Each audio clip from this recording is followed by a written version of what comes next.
You may proceed. Thank you, Your Honor. Yesterday we talked about your training and experience in digital forensics. Do you remember that? Yes. And we talked about how you use that more in your prior role as a detective, but that was something you used, I think you said every day, if I remember correctly. Yes. As part of that, do you investigate social media accounts of individuals? Yes. And does that include Facebook? It does. And did you obtain any Facebook records as it pertains to this case? I did. And whose Facebook records did you obtain?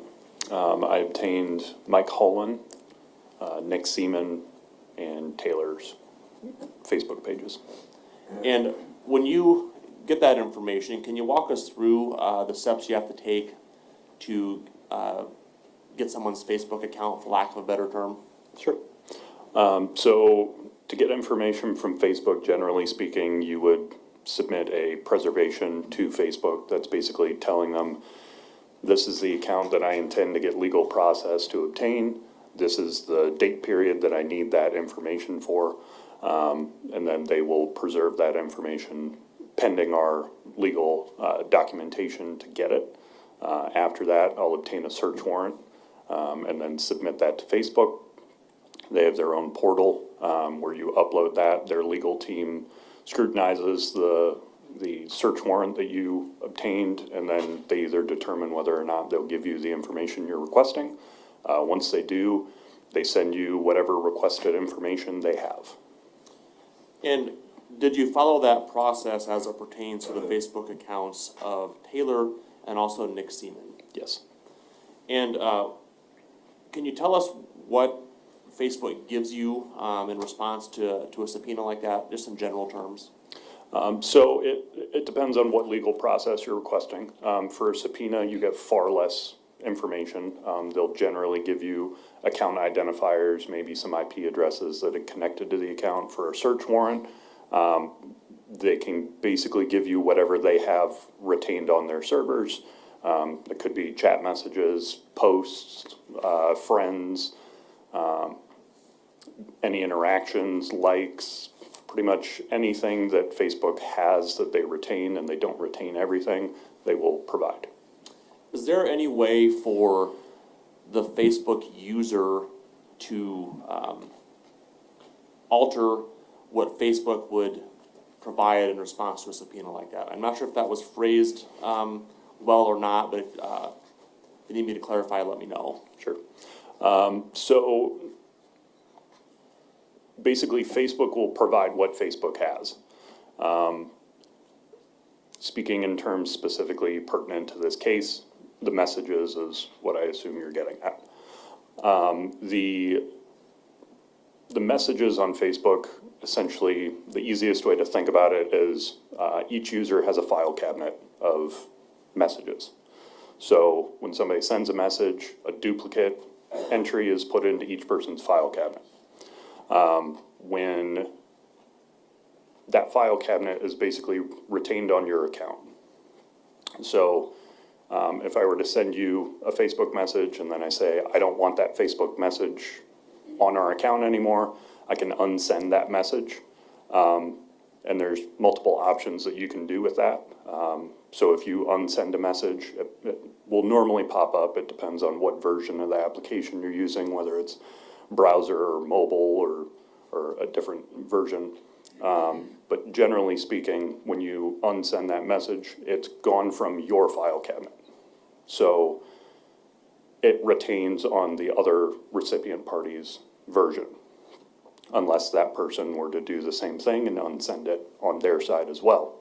The other option is you can unsend for all parties involved, but when you do that, a pop-up remains in the conversation that says a message was unsent. And would the if a message is unsent, would that be retained in Facebook records? In other words, would it say there was a message unsent at this date and time?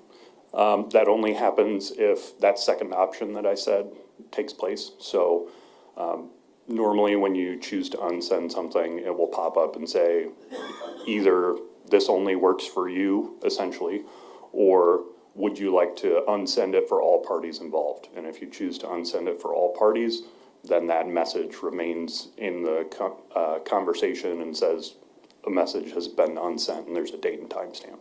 So that if that happened, there would still be a record that a message was unsent? Yes, On unless the first option, so if I decided that I didn't want that message in the conversation and I unsend it, it is permanently gone from my side. And then if you chose to do the same thing, it would also be permanently gone on your side, and there would be no entry on either side.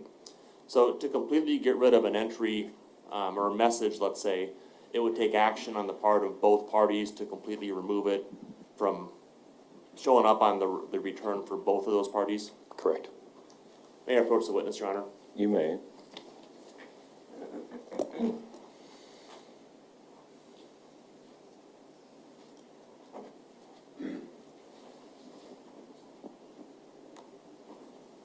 Handing Deputy Bowling what's been marked as State's Exhibit 38 and State's Exhibit 39. I'll give you a few moments to review those.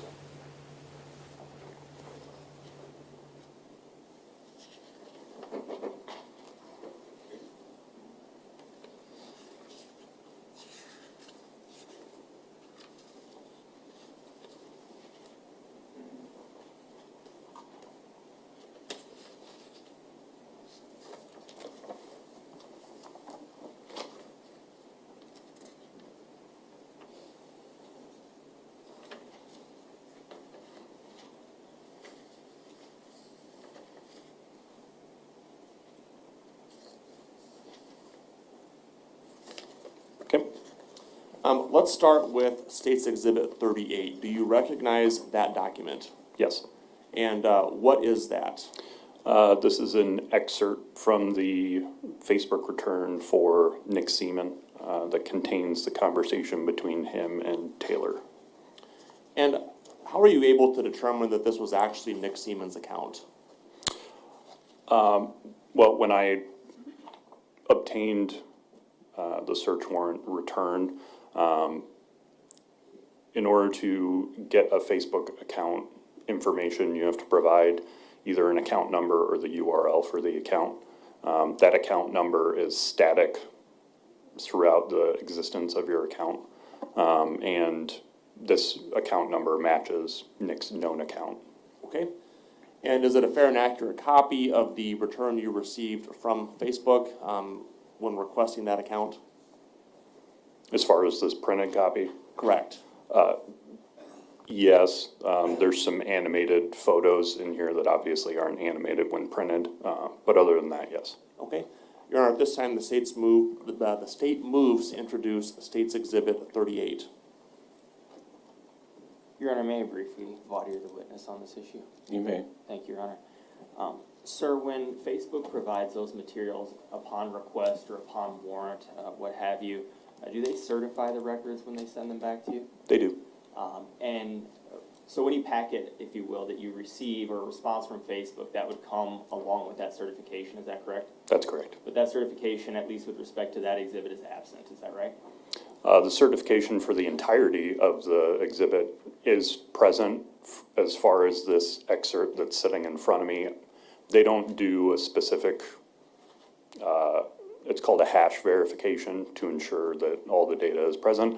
I mean, this was a segment of what was verified to be the entire package from Facebook, but I don't have a hash verification for this specific exhibit. Sure, and I guess maybe I should be more specific. So you have an excerpt or a portion of the full record, but the full record itself did include a certification, is what you're saying? Yes. Okay. And with respect to, with the exception, if you will, of those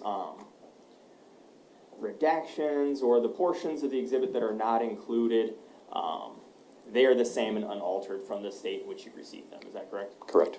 All right. I have no objection, Your Honor. Exhibit 38 will be admitted. And I'll move on to Exhibit 39 now. Actually, before we do that, did you receive a certification from Facebook regarding Mr. Seaman's Facebook records? Yes. Okay. Moving on to 39. Do you recognize that document? I do. And what is Exhibit 39? This is essentially the same thing, but from Taylor's side. So this is a excerpt of the communications between Taylor and Nick Seaman. And how are you able to determine that this was Taylor's account? The same thing. There's a static account identifier number. That number was logged in on Taylor's phone when it was recovered and examined, and then that information was used to get this account information. And what is the name associated with Taylor's Facebook account? Taylor McKee. And you said that was the name that was the account that was on Taylor's phone that you recovered? Correct. And do you know Taylor to also go by the name Taylor McKee? Yes. And did you receive the same certification with respect to Taylor's account that you did from Mr. Siemens? Yes. And except for the GIFs not being animated, is Exhibit 39 a fair and accurate copy of Taylor's Facebook records that you received from Facebook? Yes. This time the state moves to introduce State's Exhibit 39. No objection. Exhibit 39 will be admitted. Permission to publish? You may.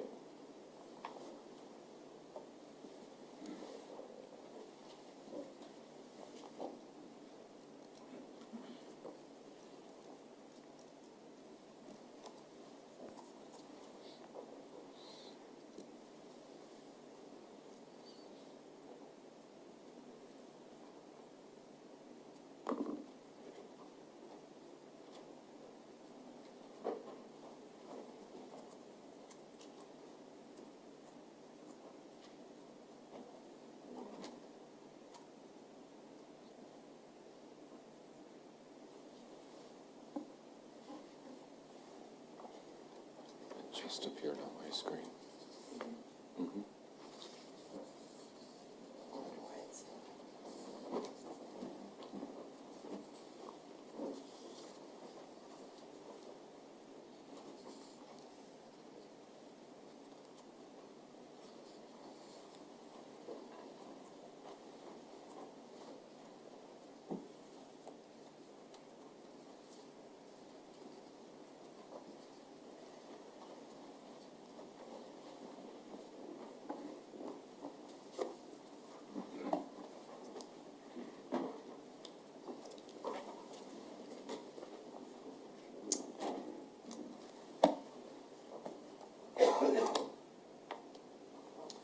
Okay, so we're looking at State's Exhibit 38. I'm going to zoom in a little bit because I'm having a little trouble reading that. If it doesn't break our TV.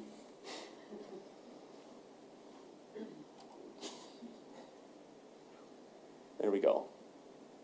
And again, remind us, whose Facebook account would this be? So this would be from Nick Seaman's side. Okay, and I want to go over a couple things.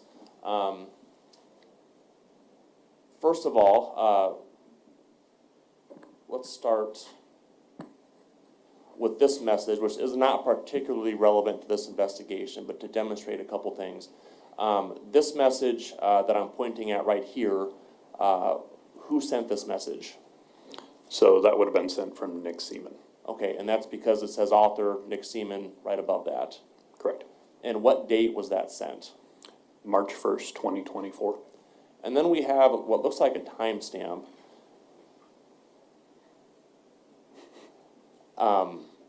With the abbreviation UTC after that.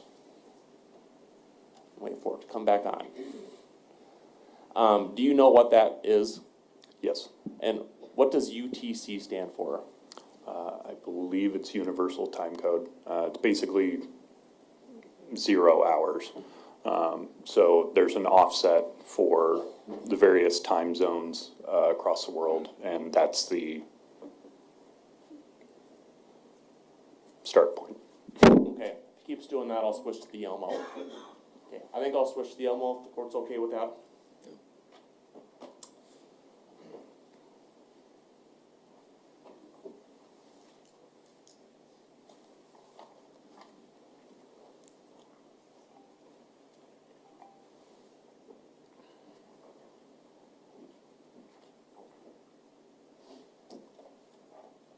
So essentially, the message we were looking at would have been sent at 10:11 UTC, is that correct? No. So it would be, Midnight, 12:22 correct. UTC. Do you know the conversion from UTC to, I'm not sure if it'd be Central Standard or Central Daylight Time at that point, but do you know what the conversion is? Right, so that's kind of the hiccup is depending on what time of year it is, it's either -5 or -6 hours for our local time here. Okay, so you would subtract either 5 or 6 hours, that'll give you the appropriate timestamp. Correct. Okay, so for this particular message, that would have been sent on April 30th, 2024, sometime 5:22 or 6:22 PM. Somewhere around there. Okay, sorry for making you do mental math on the spot. It's early. We'll come back to that, but I want to just ask you a general question regarding those Facebook returns. Was there anything,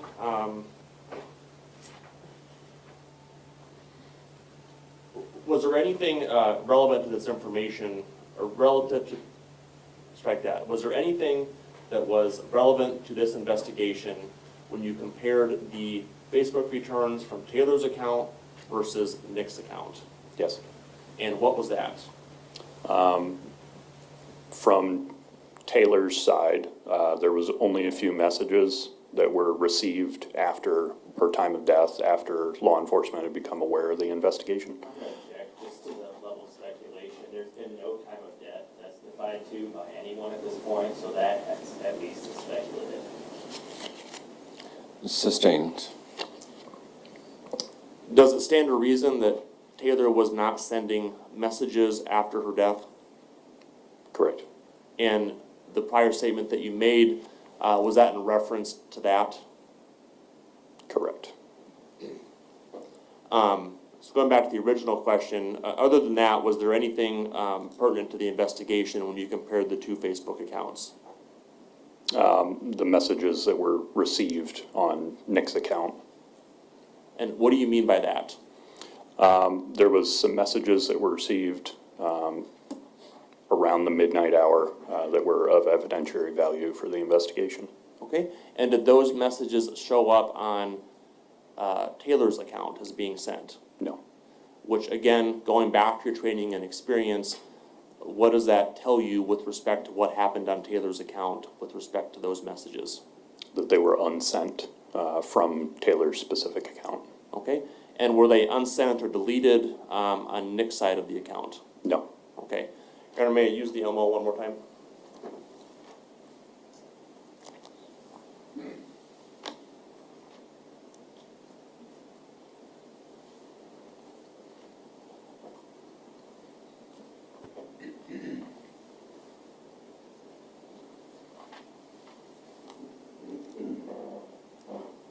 Okay, this is looking at Exhibit 38.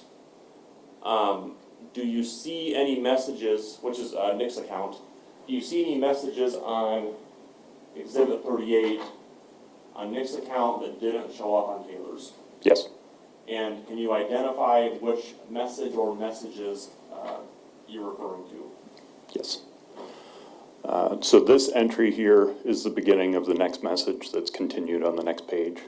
This would be the first messages that is on both accounts. So everything above this is not present on Taylor's side.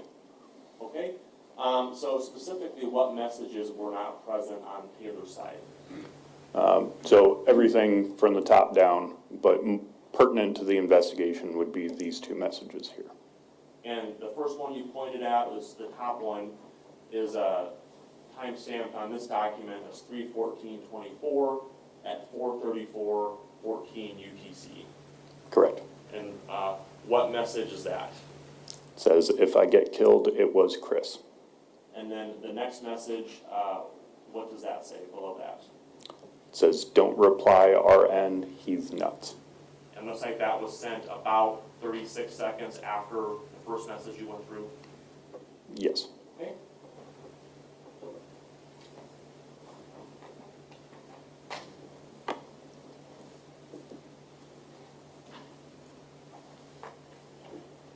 Looking at Exhibit 39 now, briefly.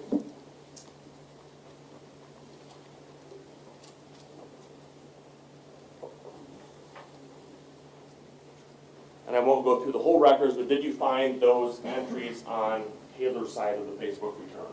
No. Okay.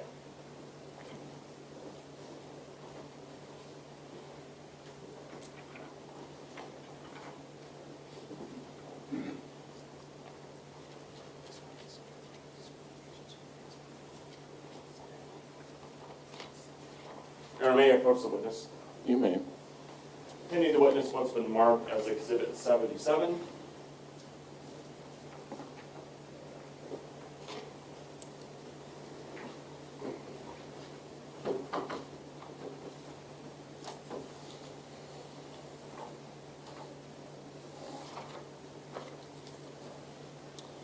Do you recognize Exhibit 77? Yes.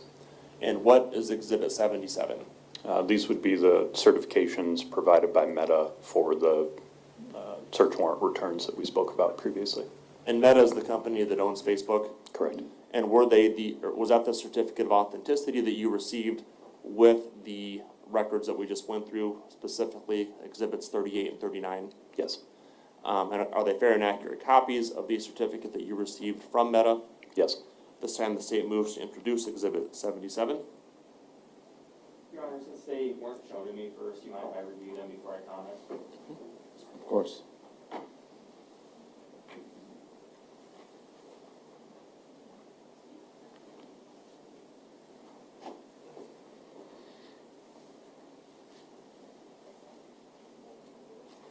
No objection. Exhibit 77 will be admitted.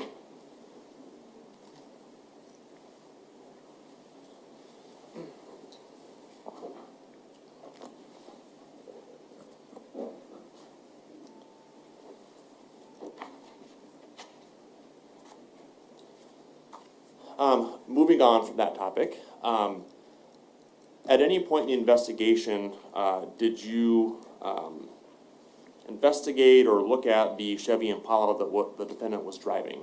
Yes. And when did you do that? It would have been after our interview. On March 14th? Yes, And did you take photographs when you did that? I did.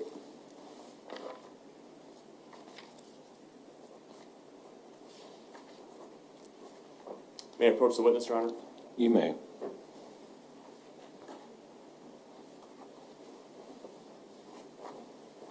Handing Deputy Rowling what's been marked as State's Exhibit 34-1 through 34-12.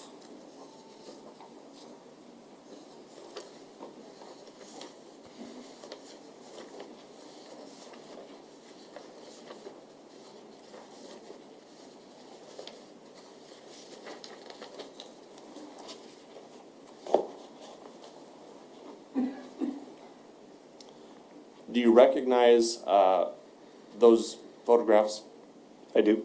and what are they? These are the photographs that I took while executing the search warrant on the vehicle.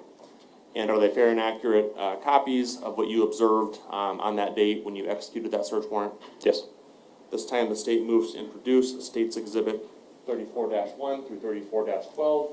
I believe I forgot to show them to the defense counsel again, so I will do that if court's okay with it. Of course.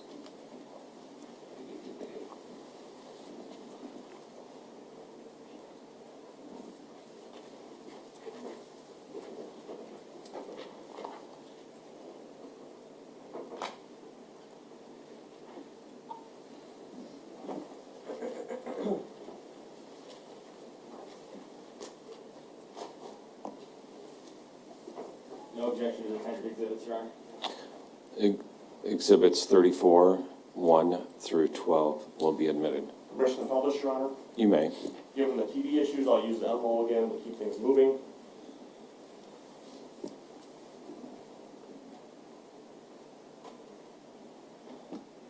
What are we looking at in Exhibit 34-1? That's a front, or a photograph from the front of the vehicle. Okay, and we see the damage to it, obviously. Yes. Exhibit 34-2.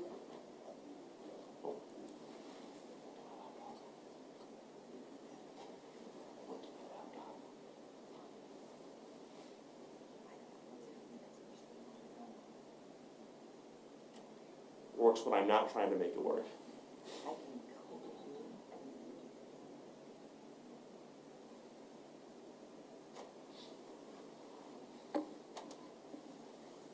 And this is 34-2. What are we looking at here? It's a photograph. I just basically started rotating around the vehicle, taking photos, so it's from the passenger side facing the vehicle. 34-3, it looks like it's from the right side of the vehicle. Correct. Anything of note here? I think you, Other than the obvious front end damage. okay.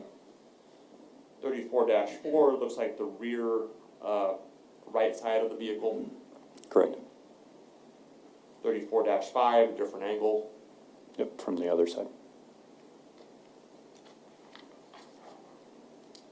34-6, Same, just going around the vehicle. 34-7, looks like from the rear showing the license plate. Correct. And then what is 34-8 showing us? So this is the driver's seat.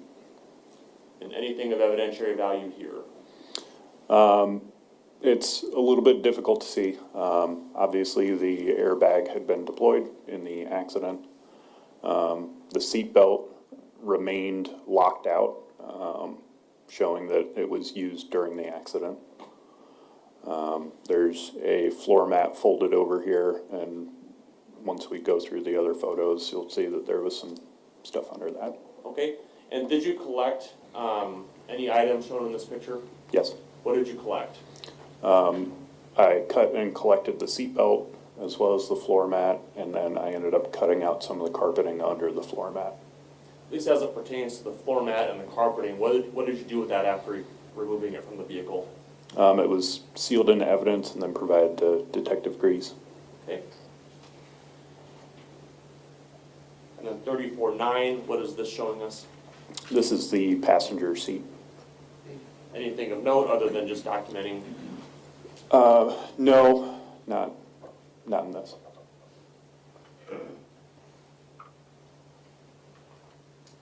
34-10,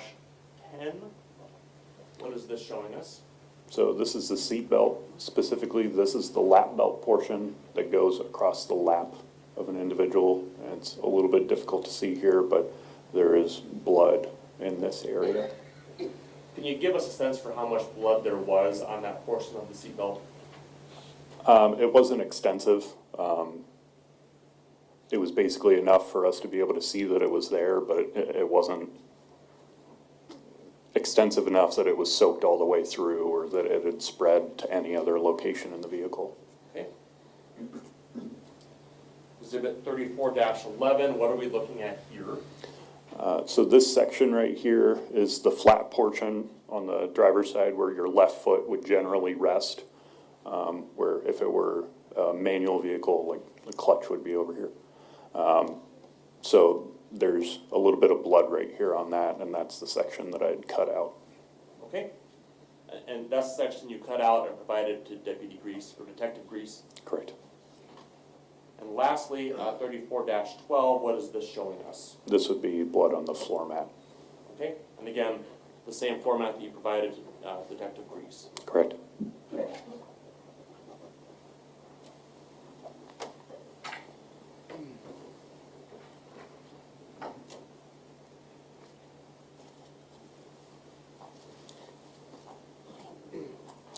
Did you take photographs of the defendant as a part of this investigation? Excuse me, let me rephrase that, because the answer to that would be no. Were you present when photographs were taken of the defendant during any portion of the investigation? Yes. And could you describe when that was? It was a short while after the accident had taken place, a few days. I would have to refer specifically to my report to give you the exact date. But yes, I obtained a search warrant to take follow-up photographs of injuries. And what's the purpose of that? To show the progression of any potential injuries sustained by the defendant. So this would have been a few days after the incident? Yes.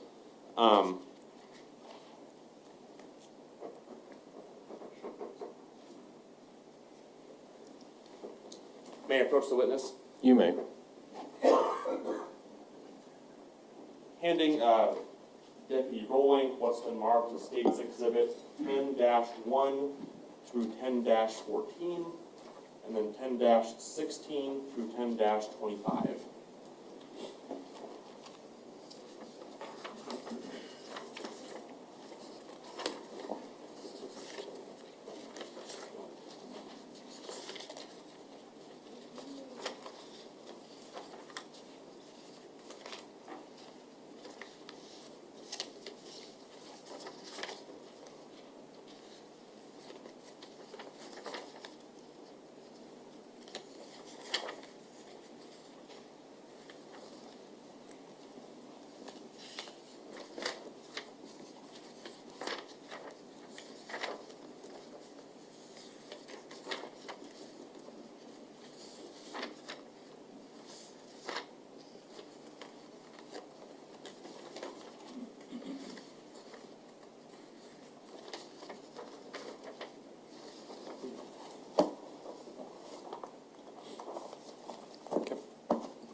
Do you recognize what I just handed you?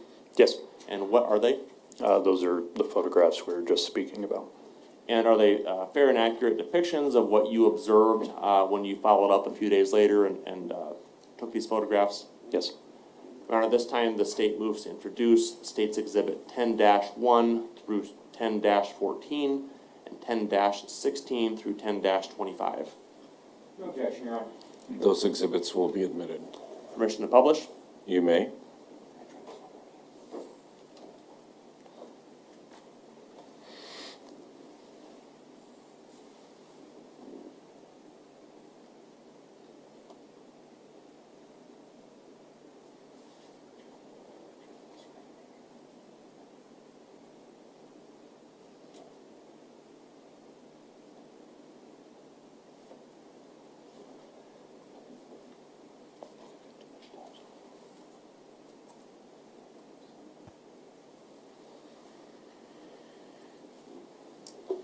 Okay, so we'll start with 10-1. Can you describe what's going on in this photograph?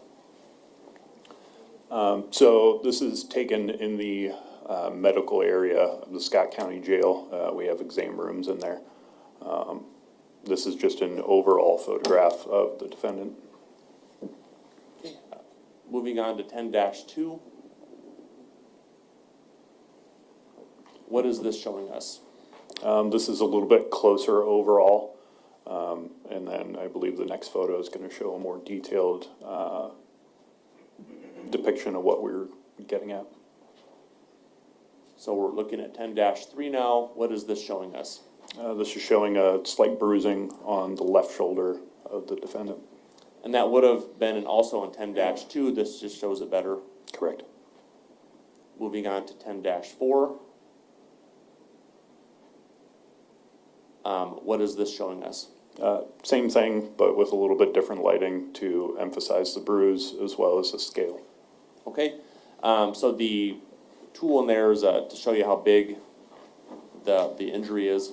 Correct. And it's the same injury we viewed in 10-3. Yes. Okay, 10-5, what is this showing us? This would be the opposite side, the right side of the defendant. This is on his arm, just a small bruise.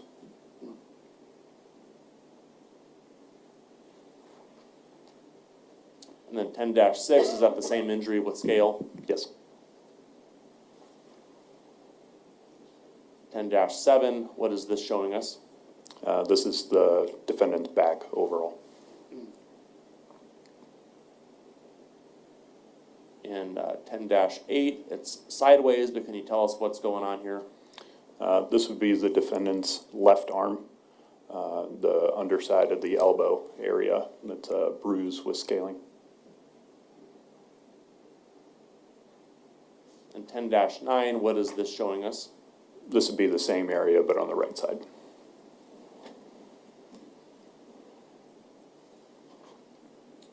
(10-10), what are we seeing here?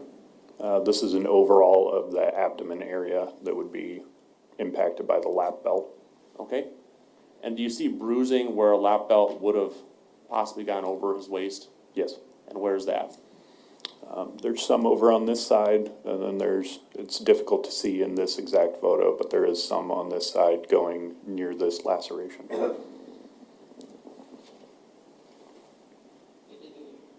10-11, what is this showing us? This is a side profile of the left side, and it's difficult to see in this exact one, but again, there's the bruising.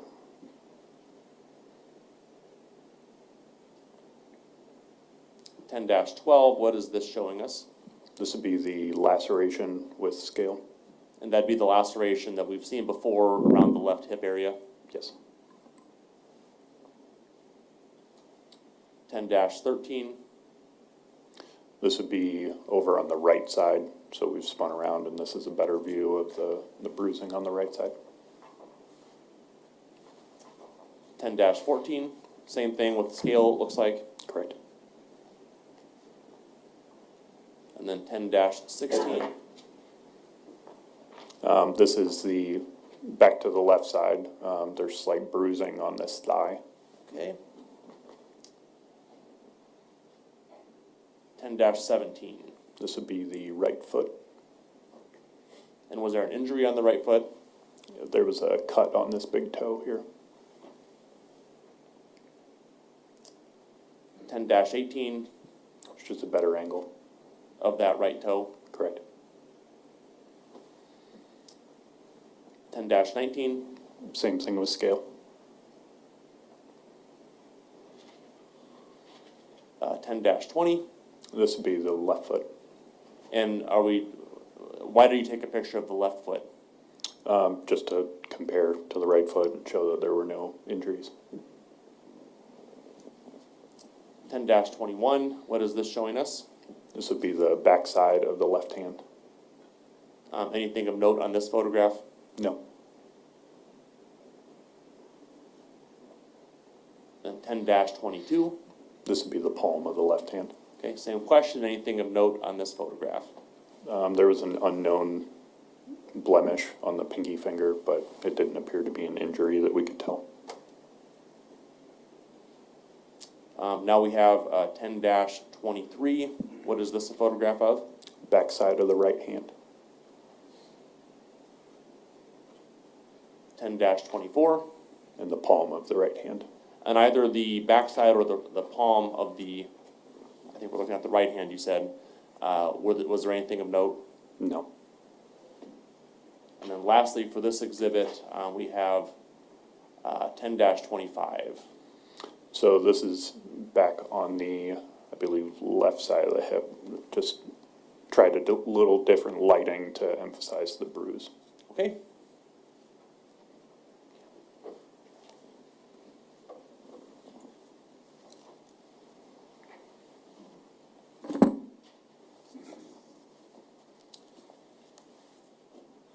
Switching gears, I believe yesterday you stated you interviewed the defendant. Correct. You remember when you interviewed him? It would have been the morning of the investigation after we left the hospital. And I believe you stated that interview was recorded. It was. Your Honor, may I approach the witness? You may.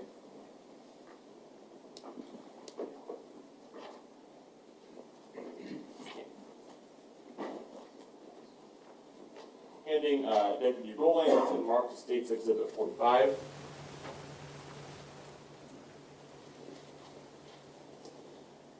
And I believe you stated that you recorded the interview in multiple ways, is that correct? Correct. Was there one of those recordings that depicted the events better than the others when you reviewed those? Yes. And which recording was that? That would have been my body camera. Okay, and have you reviewed the body camera footage from that interview? Yes. And have you reviewed the body camera footage of the interview that's been redacted? Yes. And I think there's 3 different clips. Other than the redactions between those clips, is that a fair and accurate depiction of the interview that you took of the defendant on March 14th, 2024? Yes. And at this time, the state moves to introduce State's Exhibit 45. No objection, states 45, Your Honor. Exhibit 45 will be admitted.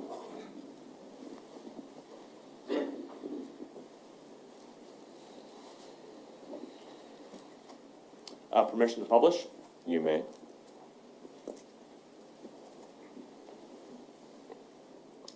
So I'm gonna call this clip 1, because it's the first sequentially.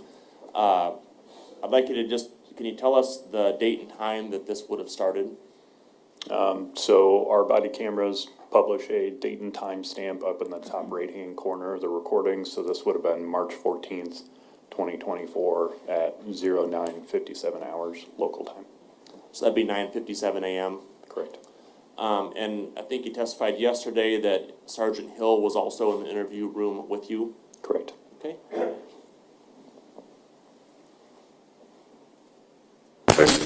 Code or something.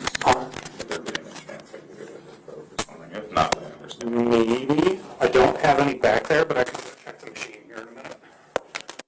Okay, I'm pausing it for the moment at time 9:57 and 50 seconds. Probably goes without saying, but who is the individual on the left of that screen?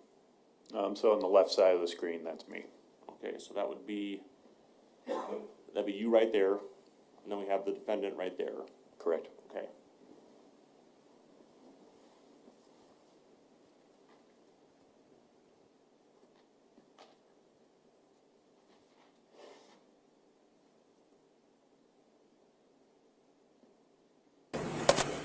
So, I haven't introduced myself yet. My name's Ethan. I'm a detective here with the Sheriff's Office.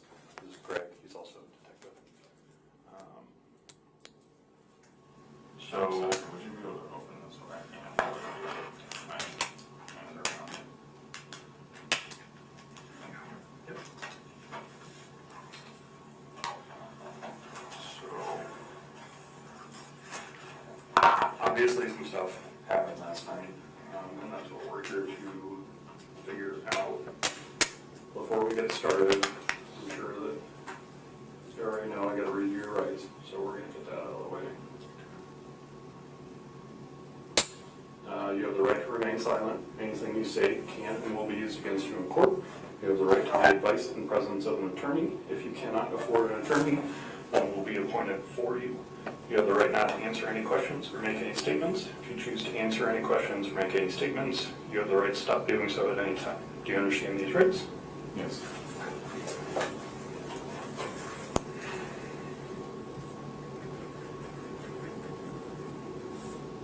All right.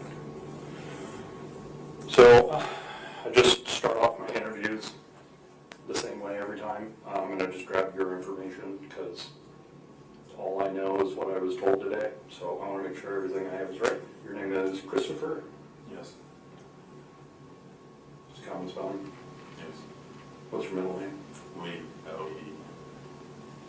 And what's your last name? Behal. He is in boy. E-H-A-L. Date of birth? 9/5/93. Said 93. What's your social? 478-23-5117. 5117. What's a good phone number for you? 563-340-0034. And who's the service provider for that? Straight talk, I believe. Straight Talk? And what kind of phone is that? Something or other, Android or Yes. Apple?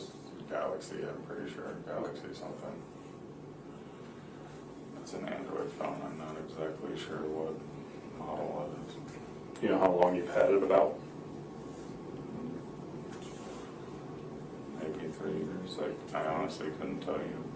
Okay. Is there any sort of passcode or anything on it? 387.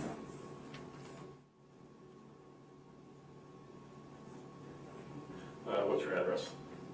105. Crestview Drive. Apartment 4. Elder Drive. 52748.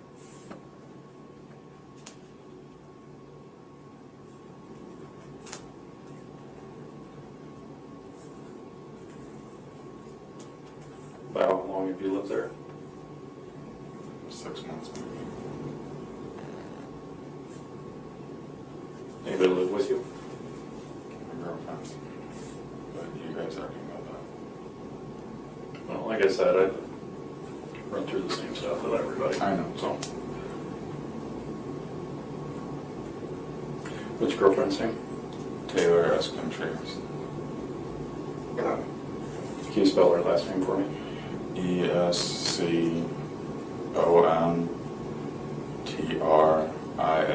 I believe. What's your middle name? Lee. Same spelling as mine. Your birthday? 9992. Do you know her phone number? No.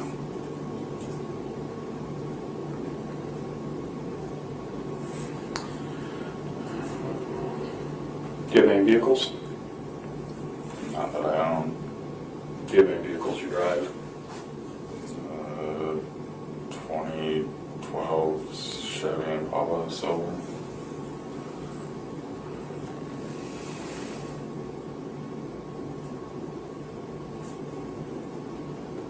Who's that belong to? My dad. What's his name? David.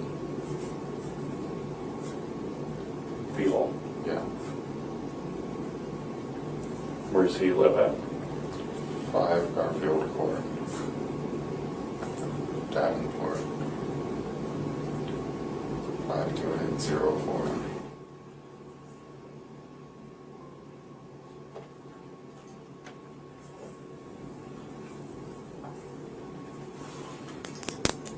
Do you know his phone number? 566.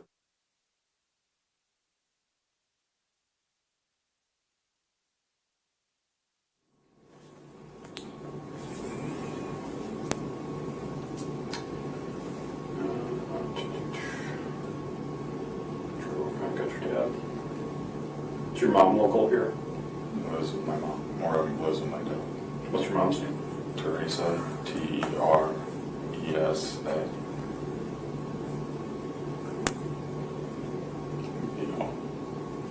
Do you know her phone number?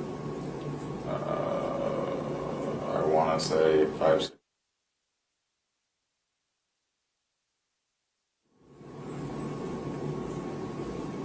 Okay. Do you know Taylor's parents? No, not really. You've never met them? Or? I mean, like I know like it's Lisa Rosenberg. I have no idea where she's in Florida somewhere. I have no idea what her phone number is. Okay. I have no idea who her dad is. Some guy named Mike or Mark or something. I've never met him.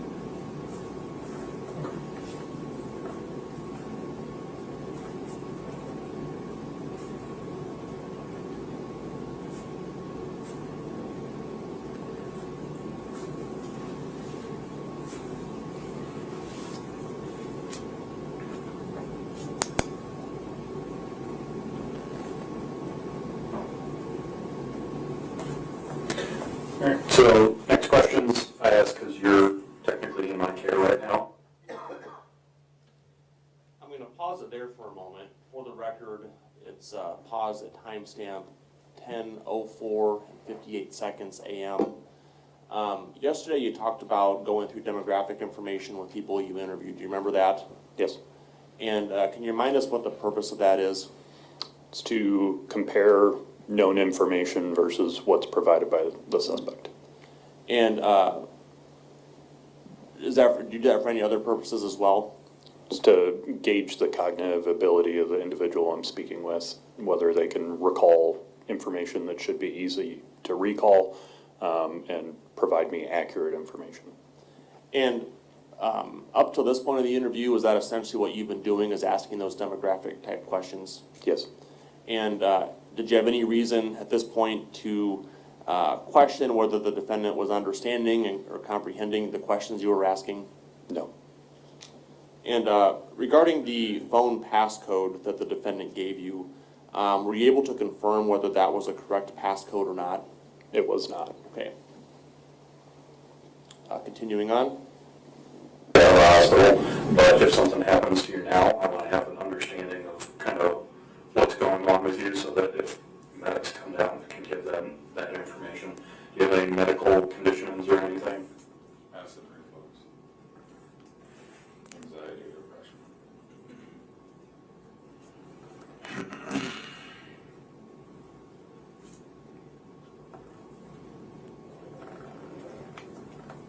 Anything else? That's it. All right. What's your highest level of education? High school graduate. Where'd you go? Then during high school.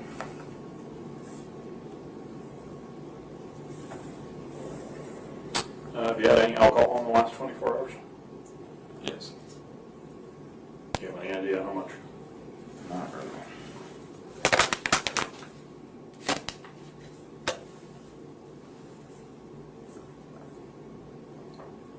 How are you feeling right now in terms of sobriety? Pretty lucid.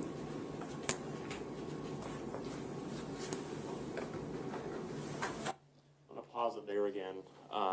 For the record, 10:06 and 13 seconds a.m. What was the defendant's response when you asked him how he felt at this time? Pretty lucid. Okay, continuing.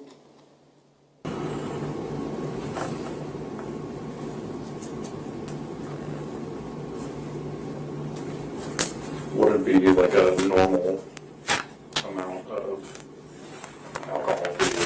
Do you drink a lot? Do you just drink socially? A lot.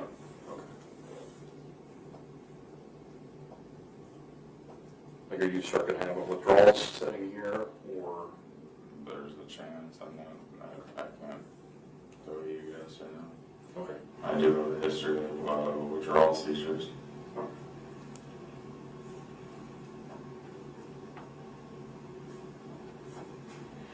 Do you remember when the last time you had a drink was?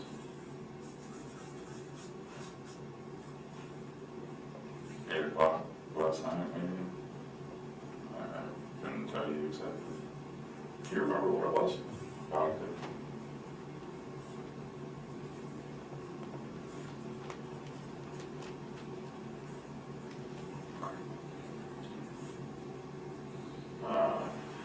You're on any drugs, so that's any prescriptions for any of the stuff that we talked about, or any drugs? Omeprazole. I'm supposed to be on sertraline for anxiety and depression, but I haven't been taking it. But you're on the omeprazole? So. Yes, Okay. I'm taking it daily.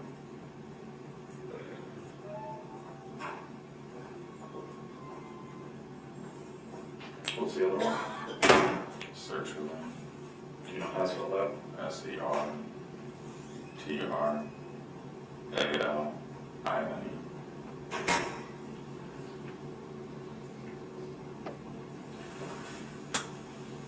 You said that's for anxiety and depression. Yeah. How about sleep? Have you slept at all? No, Okay. other than in the hospital, not maybe more than an hour in the last 3 days.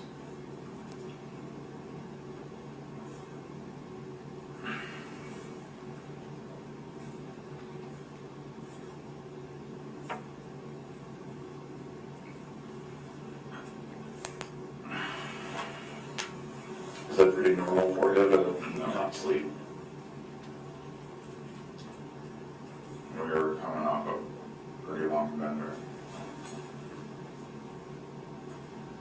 So it is normal when I'm coming off of a bender like that to not be able to sleep for like the next 3 or 4 days. But like on a regular basis, it's not normal. Are you working anywhere? No.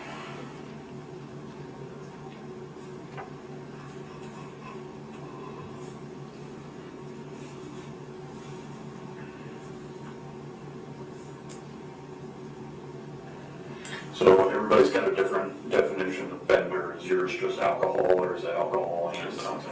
Okay.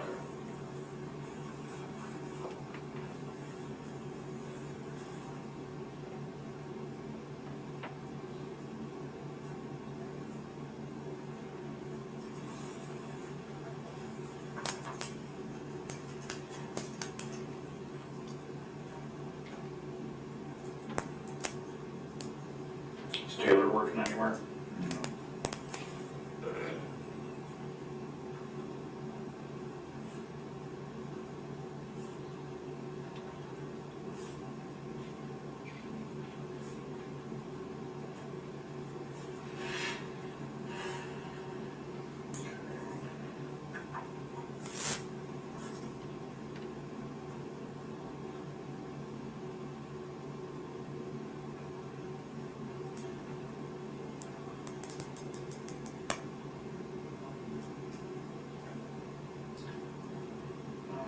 So you said you guys were just coming off a bender. How long have you been on that? Or I guess Like when a did it week, start? and then we were off for like 2 or 3 days, and then we drank last night. Were you both drinking vodka? Yes.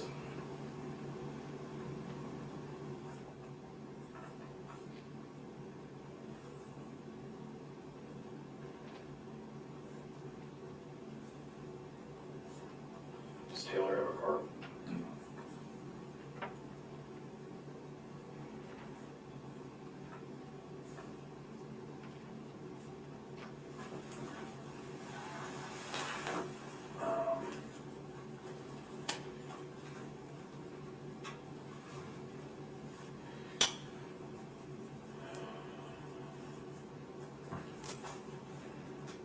So, when's the last time you remember sleeping like a substantial amount?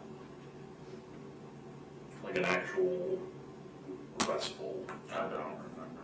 Okay. Out before the hospital, when's the last time you remember sleeping?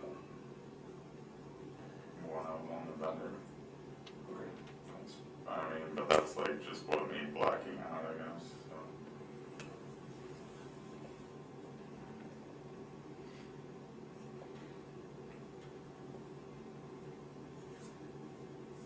Do you remember, so you said the last drink that you had was 8 o'clock last night. Somewhere around What was before that? there. What do you mean? Like what happened before you, We were just drinking, so you were just hanging out? drinking, talking, playing cards, Okay. eating, the garbage. Sorry, that was the card game, not what you were eating? No, you're good. Okay.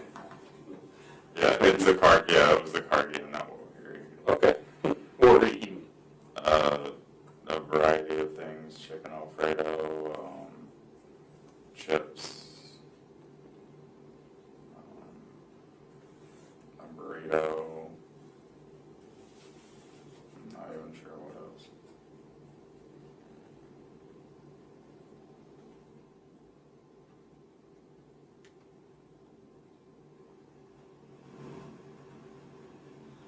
McDonald's.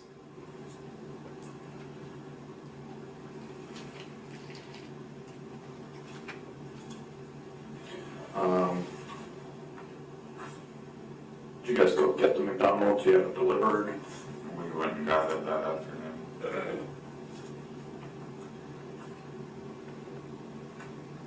And then she doesn't really eat much, so she kept reheating hers and eating it throughout the night. Chicken Alfredo, burrito, chips. It's pretty eclectic. Is that just all whatever you had on hand?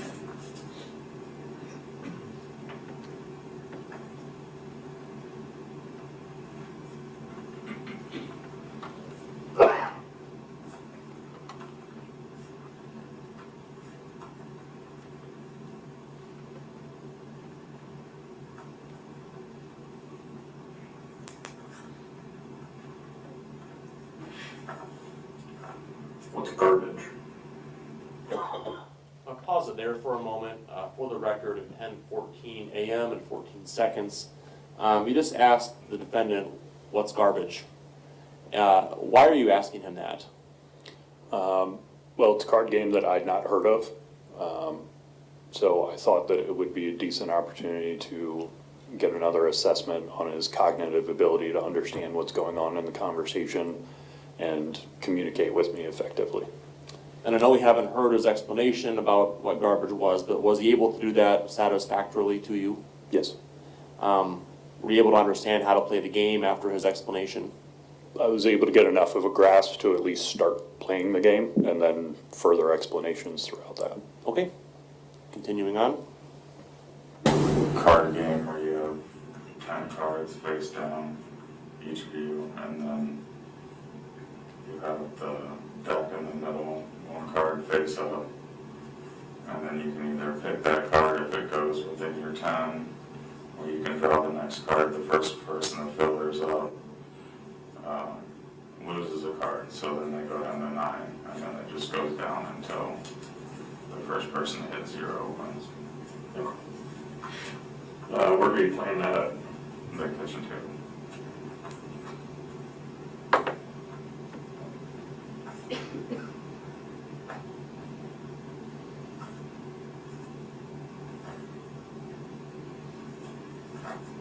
Okay, so you were playing garbage at kitchen table. Why don't you walk me through what you remember from there? We were playing garbage, she started playing music. We were going song for song, and then she kind of just started losing it. She was having kind of like an emotional breakdown. I don't really know what was going on. I know she suffers from BPD and then depression and anxiety, just like I do. But she just started breaking down. I was trying to console her and be there for her, and then we ended up going to the bedroom.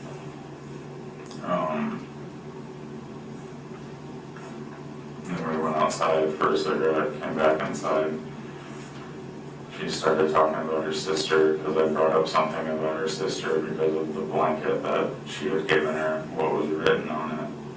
What was written on it? Something just about like being really tight together, but I know that they, she shares a lot of animosity towards her sister, so like I was asking her about that. And then we were sitting there talking, and then we both kind of laid down, and then she started freaking out again, and she went into the kitchen, grabbed a knife, came into the bedroom. I don't know what she was doing with it at first, and she was just kind of freaking out. I tried to take it from her, and then she ran out of the kid's living room, and I tried to take it from her again. She slashed me across the stomach, and I took it from her, and I pushed her against the wall, and she fell on the floor.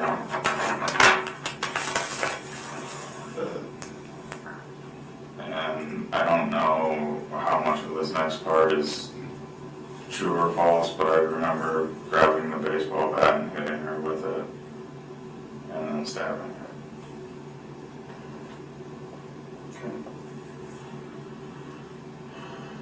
So, since you went to the kitchen and grabbed a knife, was it like a kitchen knife? It was, I wouldn't necessarily call it a hunting knife. I don't know, it's just like a... So it's not like a kitchen, like not a chef's knife, it's also not, it's just a fixed blade knife or something. Yeah. You know where it was? It should have been on the towel drying out, because we only have that knife and my pocket knife. We don't have any kitchen knives. Okay. So it's used kind of as a kitchen knife. I gotcha. So she went to the kitchen and grabbed a knife, then she came back to the bedroom, Yeah. and then you tried to take the knife. Yeah, and then she pulled it away from me, went off into the living room. I went to take it from her again. She slashed me across the stomach.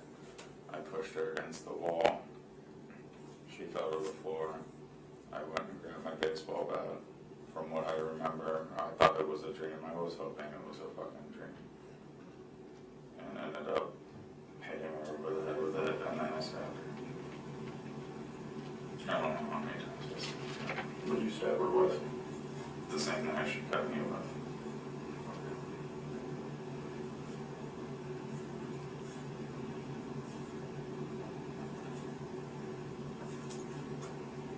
So you pushed her against the wall, and then you went and got the bat.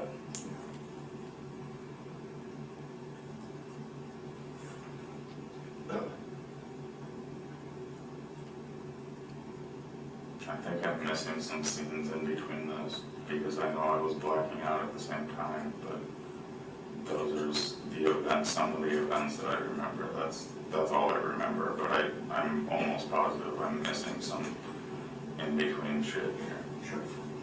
Well, that's why I'm asking these questions, is just to try and help jog your memory a bit here. So you went and grabbed the baseball bat, where was that at? In the bedroom against the wall. We usually keep it there in case somebody tries to break it. Sure.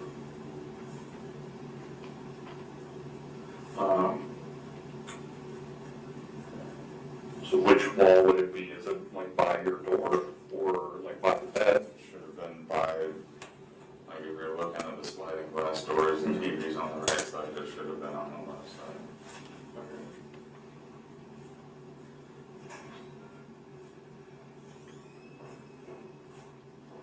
Is there like a normal side that you each sleep on in the bed? Usually, like if you're looking at the bed from the TV, I usually sleep on the right side and she sleeps on the left side.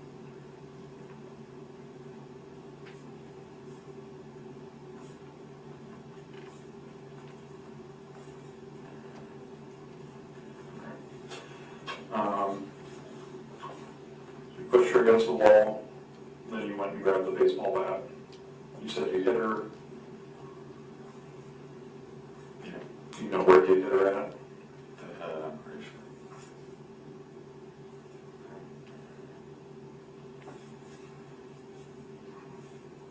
Do you know how many times? I couldn't tell you. I wish it never happened. I wish I could take all this back and just, but I can't, obviously, because it's been done.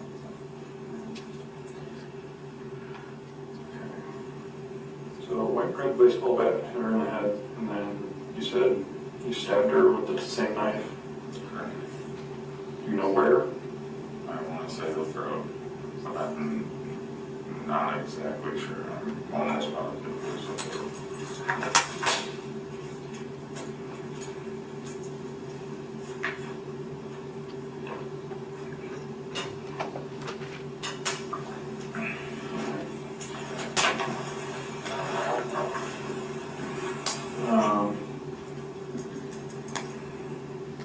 After you stabbed her, what'd you do? All I know is I think I was debating about just going and laying down or grabbing my keys and leaving, so I must have grabbed my keys and left, and that's the last thing I remember before waking up in the hospital.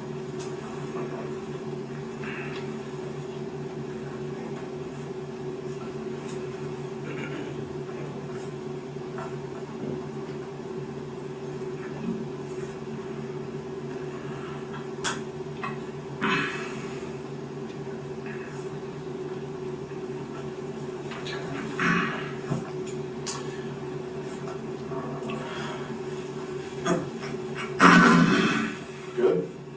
It's my chest really fucking hurts, so like when I try to cough, I can't really cough.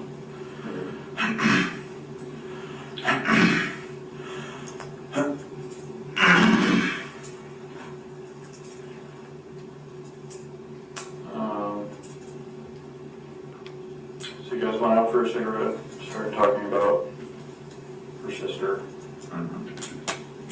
Then you guys laid down.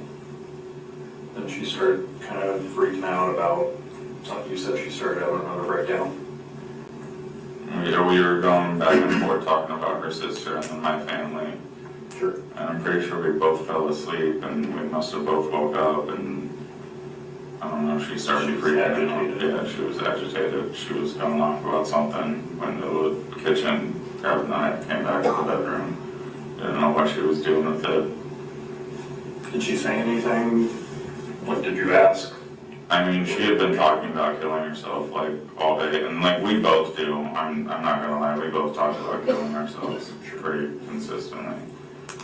And so I just kind of assumed that that's what she was gonna do with it. So I went to go grab it from her.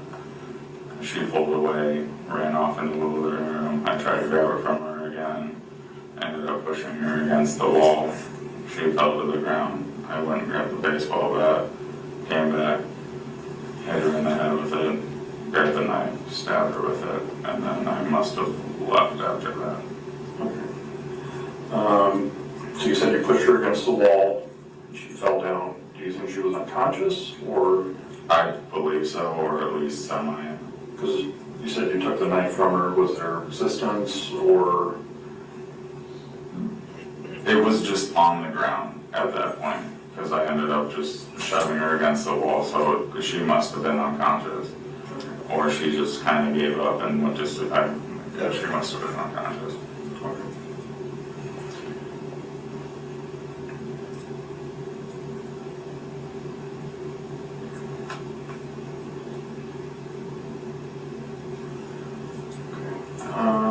So you said you debated laying down or grabbing the keys and then leaving, and then you remember waking up in the hospital. You remember anything in between that time?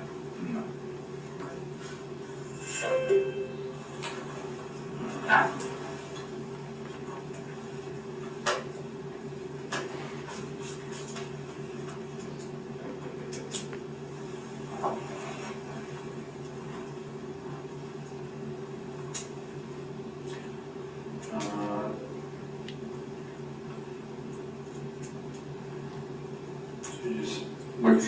Which wall did you push her against?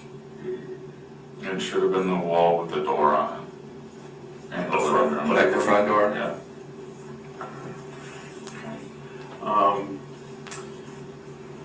When you guys laid down to go to sleep, or were talking or whatever, laying down in the bedroom, were you guys wearing your clothes?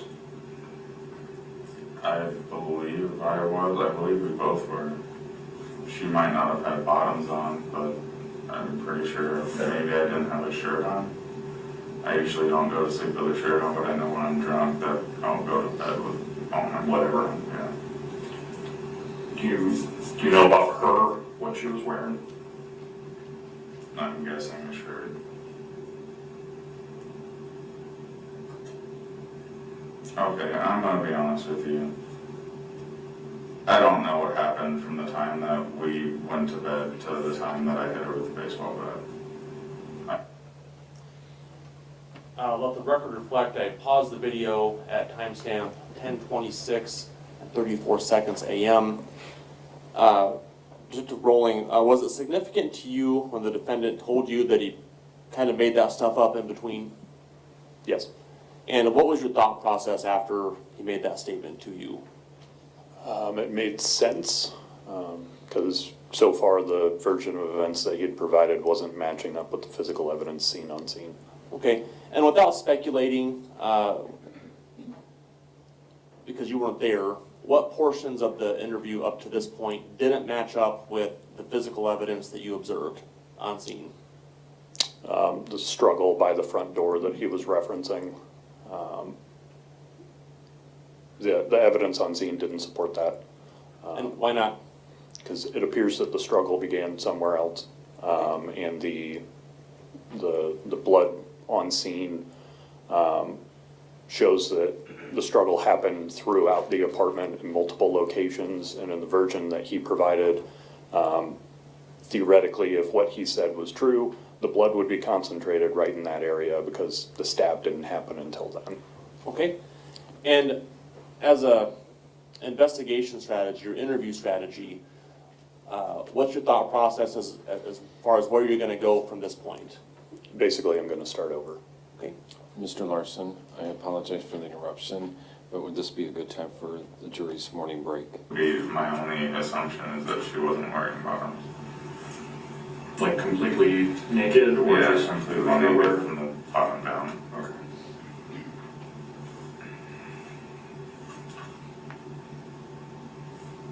But then again, I know we're drunk, and so like we'll both go to bed and basically like, Right.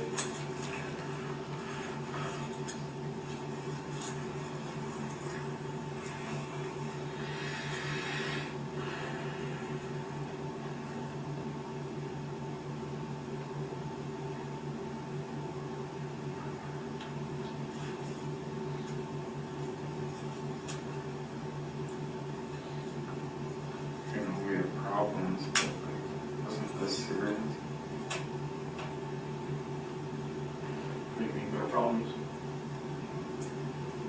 she was just,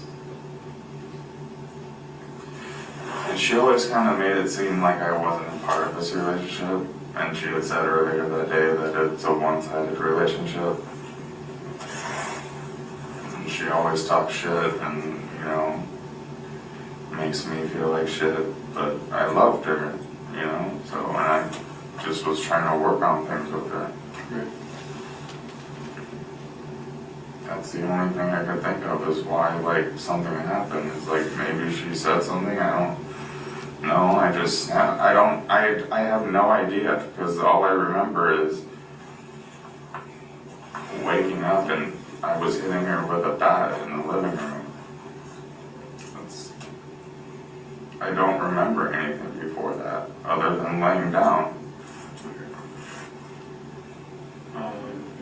Because I know if I was actually lucid and knew what I was doing, that would have never happened, so I don't know what the fuck happened.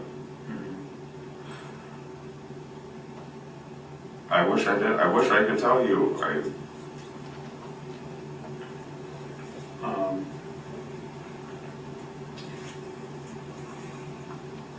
So, I want you to, if you don't want to do it, you don't have to do it, okay? But I'd like to try and walk you through it with your eyes closed. See if sometimes that helps people jog their memory a little bit, okay? So, you went to lay down, you remember falling asleep. I don't remember falling asleep. The last thing I remember is laying down in bed. Okay, you laid down in bed, you guys were I talking. think we were still talking. Okay. Do you remember what was on TV? I don't think the TV was on. Okay. It would have been American Pickers if it was on, but it wasn't on because we were talking. So you guys kind of drifted off to sleep, and then the next thing. I don't know if we drifted off to sleep. The last thing I remember, I'm pretty sure the last thing I remember is talking to her. Like, I was laying down, she was laying down, but... Do you remember what you wore yesterday? I don't know if she changed out of it, but I know at one point she was wearing a pink tank top. Okay. And like black and gray pants, but I know like when we had gone to bed, because she wasn't wearing any pants and we had went out to have a cigarette, I gave her a pair of my black thermals. I don't know if she was still wearing that when she went to bed or not. And I don't know what she was wearing on top, if she was still wearing that tank top or not. Okay.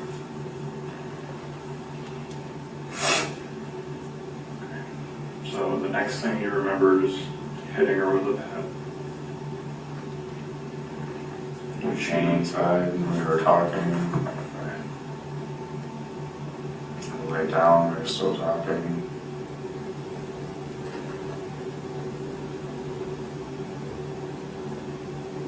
And the next thing I remember is hitting her with a baseball bat.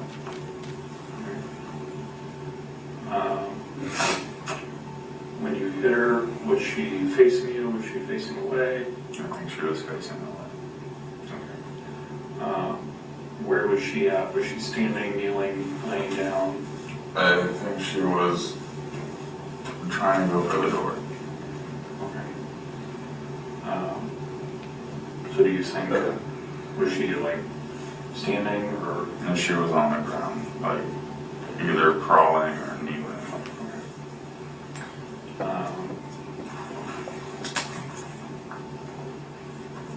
So you said that the next thing you remember is hitting her with that. Are you left-handed or right-handed? Or you're right-handed? Okay. So, do you know how, like, do you remember how you were swinging it? Because, like, I think it was just like a chopping motion. okay, so like straight up and down. Okay.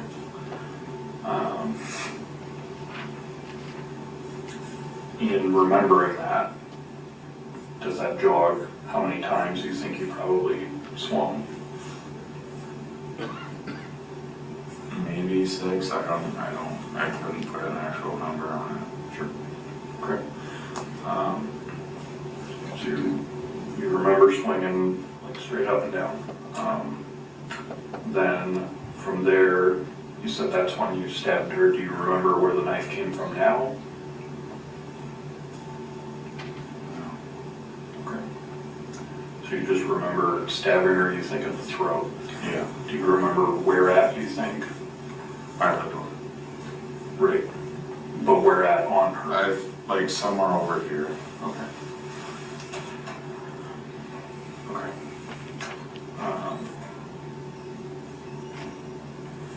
Was that just once, or? Oh, 2 to 3 times.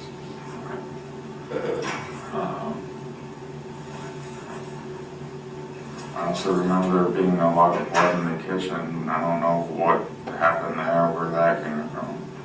I just know there was blood in the kitchen and kind of in the back of the couch area. Okay. Like I said, no. The only thing I remember is hitting her with a baseball bat when she was on the other side of the couch by the door, or somewhere in that area by the door, within 5 feet or so. Sure. Okay. So you stabbed her like 2 or 3 times around here. What do you remember after that?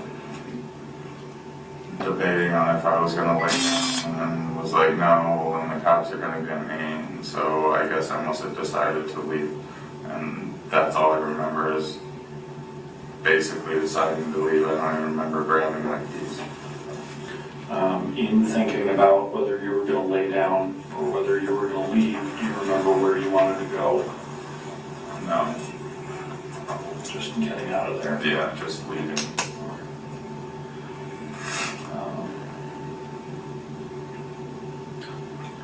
I'm going to go see if I can line up a Coke for you. I don't know what they have at the vending machine here. Just any sort of soda. Because, I mean,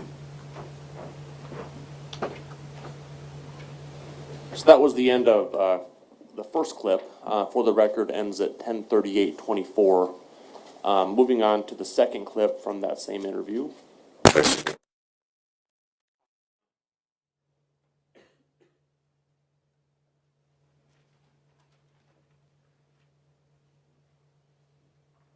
starts at 10:38 and 39 seconds.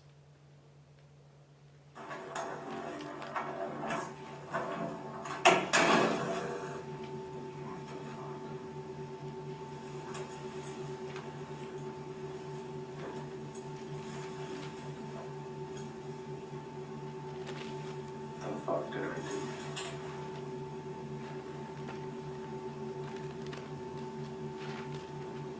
I fucking loved her.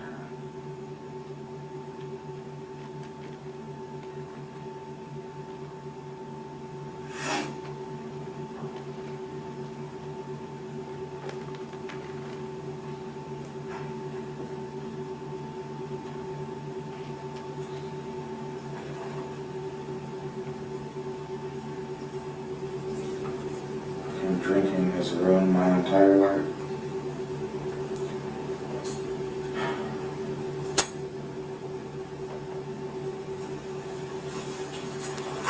Why would I have ever fucking killed her?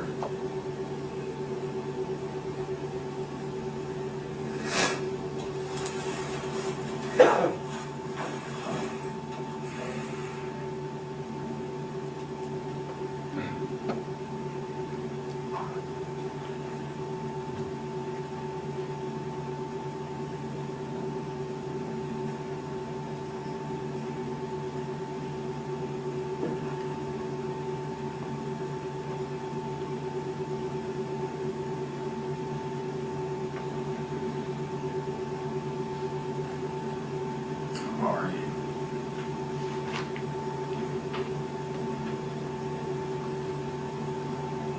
I thought you were a piece of shit before. You really are a fucking piece of shit now.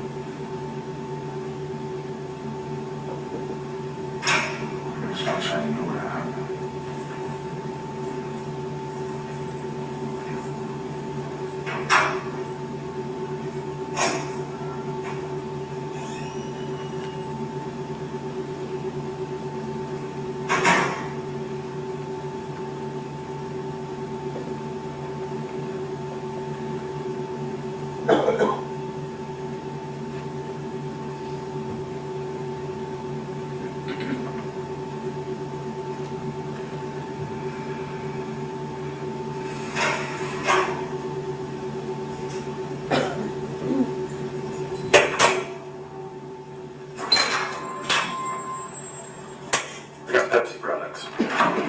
they can do Pepsi, Diet Pepsi, Mountain Dew, Diet Pepsi, or Pepsi.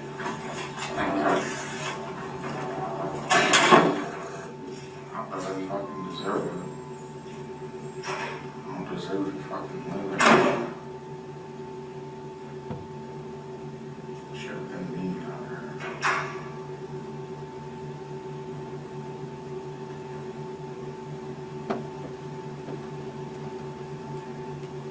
I wish I could remember what the fuck happened.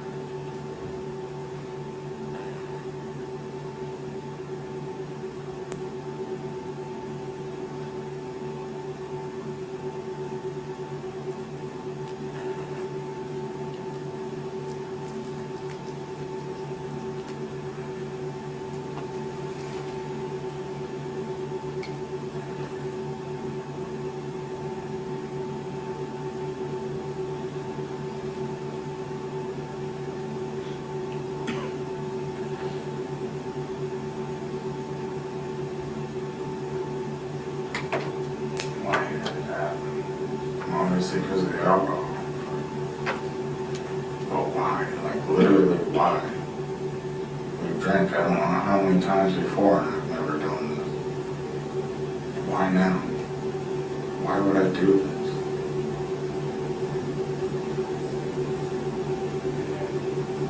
I was really hoping this was just a fucking dream, dude. I'm really just hoping to fucking wake up at any point. I know it's not gonna fucking happen, but.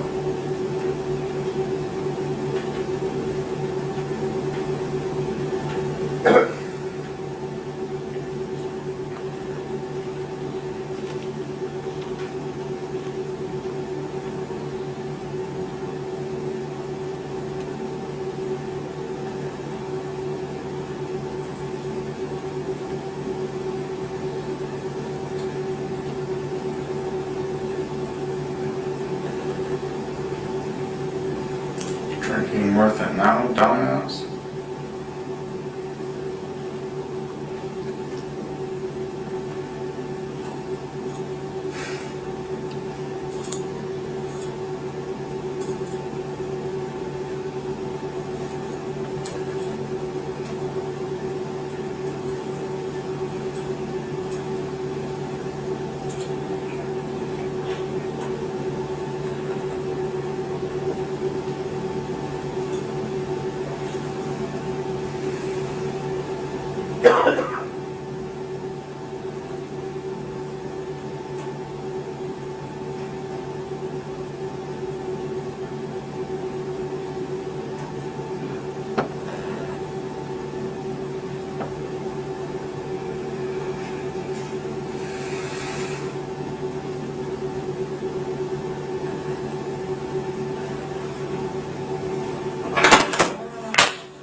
I'm gonna pause it for a moment. For the record, it's at 10:48 and 2 seconds. You've been out of the room for a little bit of time, Deputy Rolling. Is there an investigative reason why you do that? Yes. And what is that? Generally, it's to discuss with my partner kind of where we think the interview is going and where we need to take it next. Okay, thank you.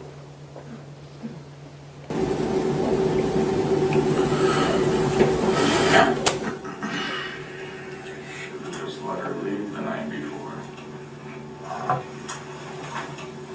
Instead of trying to work on the relationship.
one choice other than mess with an active shot.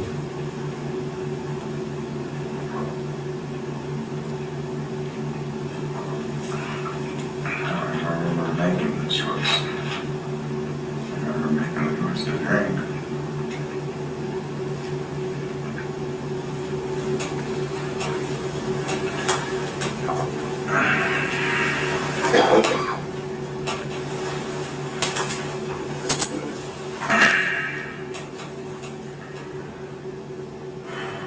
At no point do I remember making the choice to fucking kill somebody.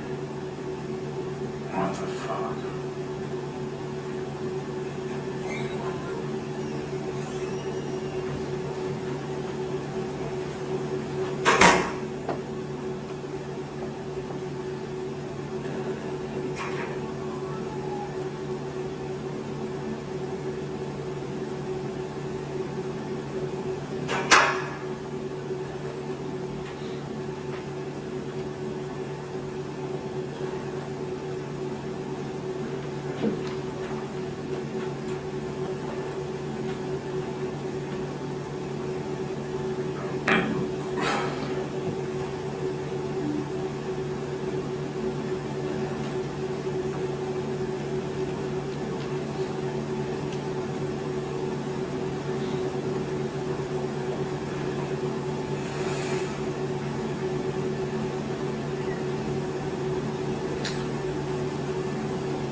but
the fuck, dude? How? Why?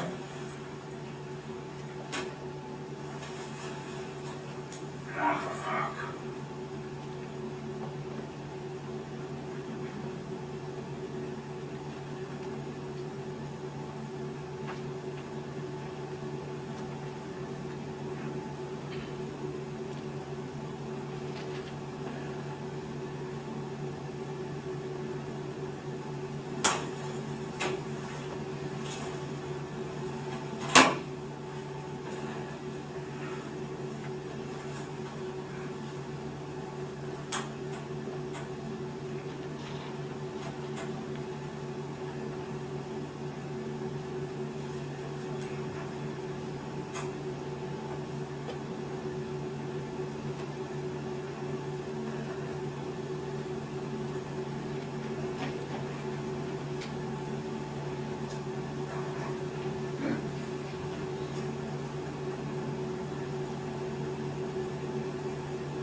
How you feeling?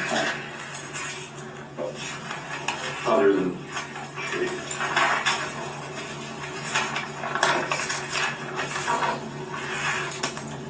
I just don't know how this happened.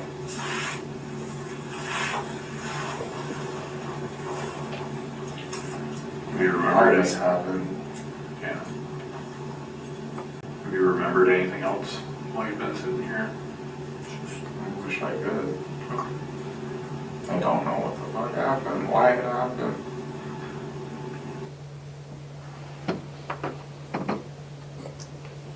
That was the end of clip 2, which for the record ends at 11:03 and 8 seconds.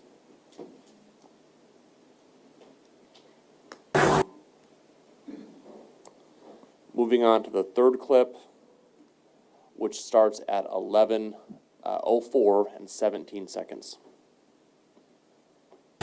Do you know where Taylor's phone is at? Should have been right next to the bed on her side. Do you have any idea what her passcode or PIN is? Or She anything? has no pin. No PIN.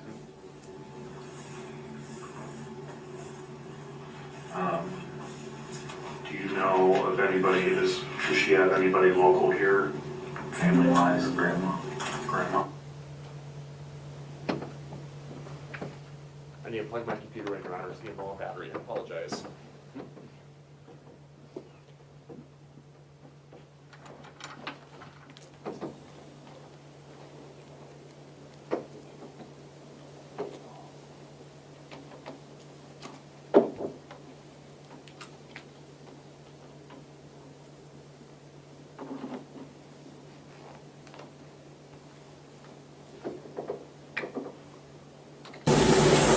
We're resuming the video at 11:04 and 44 seconds.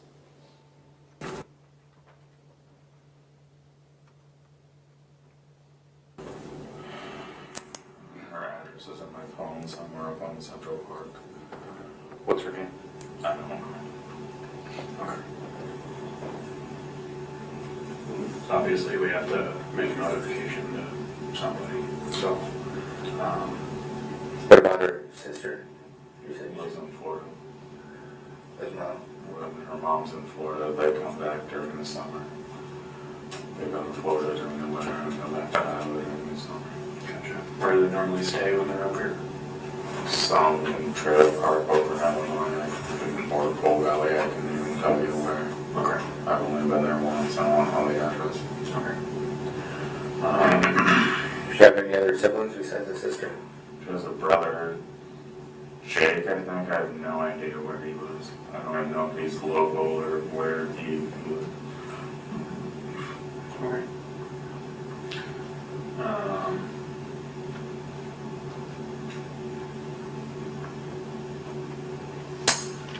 So, in listening to your kind of story, it sounds like you're trying to put this together just as much as you are, or we are.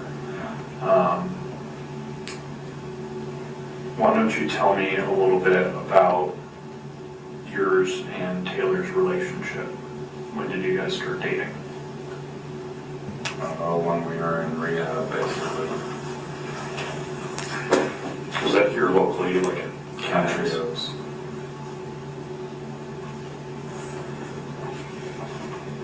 Is that where you guys met?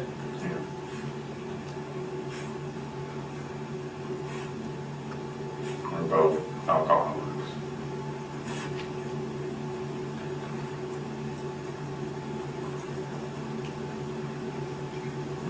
When was that? Just ballpark. Maybe 8 months ago.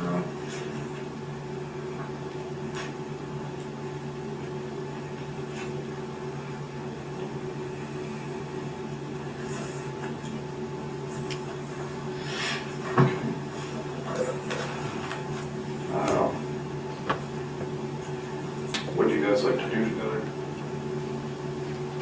And we just chilled and watched TV. And drank.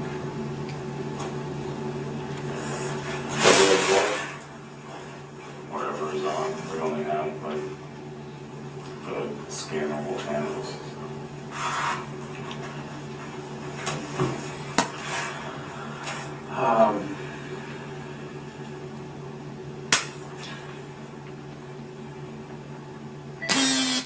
So, I don't know you outside of the conversation that we've had today, right?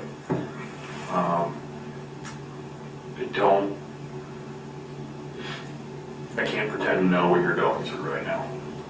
I'm sure that this is absolute hell. I don't think that you're a bad person. I think that you're trying to figure out what happened as well.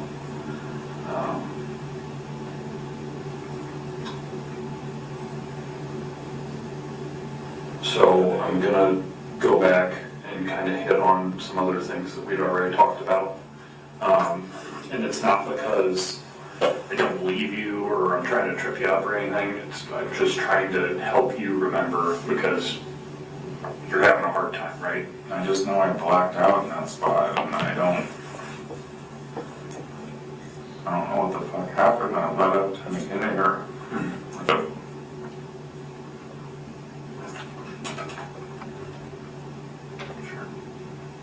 And killed. Fuck.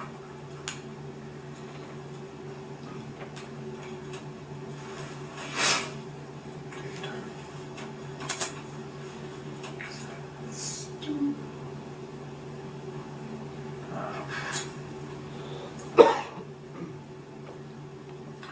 you said that there was blood and stuff in the kitchen and in the hallway and you didn't know where that came from. When did you see that? I think after I killed her, because I remember like walking, I don't know what I was doing. I was also out of it at the same time and I was walking over by the the kitchen and I saw all the blood on the floor. But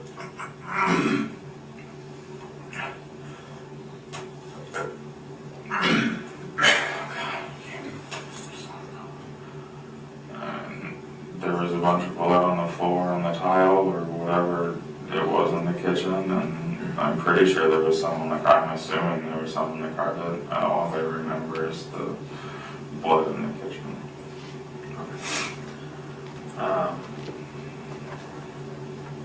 Is there any reason that there would be any blood on anything else other than a knife? In the baseball thing. A knife and a baseball bat. Other than that, I have no idea. I have no reason to believe there would be, but I couldn't tell you because I have no idea. How about a screwdriver? I mean, I'm sure it's possible, but I couldn't tell you. 'Cause I honestly don't remember anything about a screwdriver.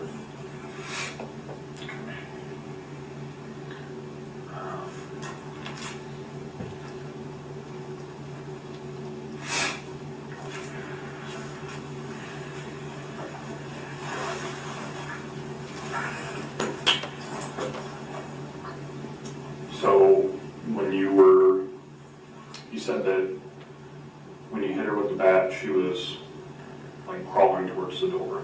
I believe so, yeah. Why do you think she was crawling towards the door? Probably trying to leave or get out or something. I don't know.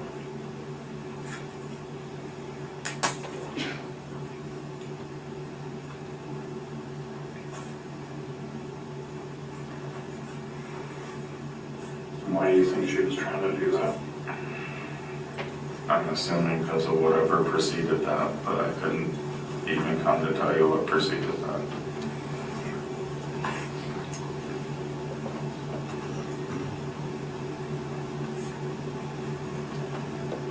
The first thing I remember after talking in the bed is her in the living room and me with a baseball bat. Do you remember, and you already said you don't remember what you were. I don't even know what I was wearing. I know, Go ahead. I know you mentioned before that, you went to the room to get the bat, and then you. I must have gone, that's where we usually keep the bat, but coming back to think about it, I know the bat wasn't on the left side of the room, because that is where we usually keep it, and I know it wasn't on the right side of the room.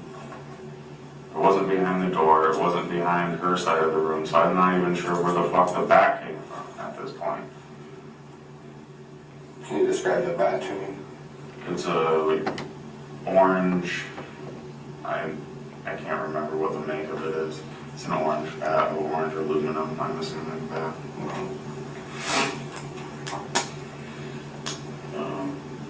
Do you remember Taylor screaming or yelling or anything like that? Yes. She did.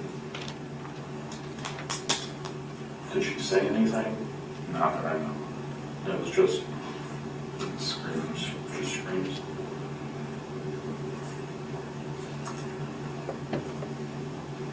At what point was that, like when she was Going towards the going towards the door?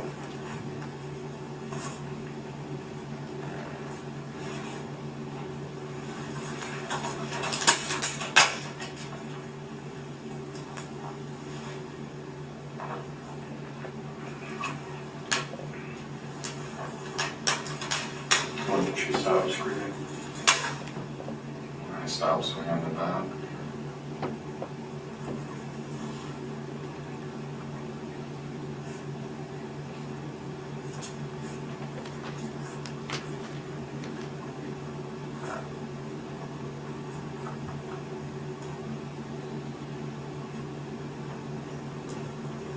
And do you remember, did you have to go get the knife from someplace, or? I just remember having the knife and stabbing her. I don't know where I got it from. The only thing I know is that the knife, the last place I knew where it was before all of this was in the kitchen, drying next to the sink.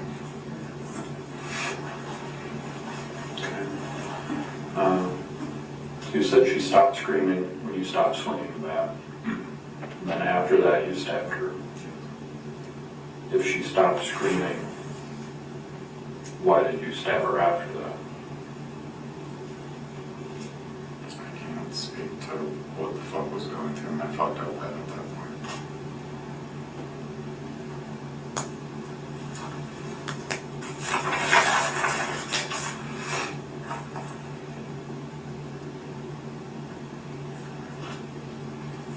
I think maybe because she was still moving and I had already done as much damage as I had already done and might as well put her out of her misery, but I can't even say that that's the reason.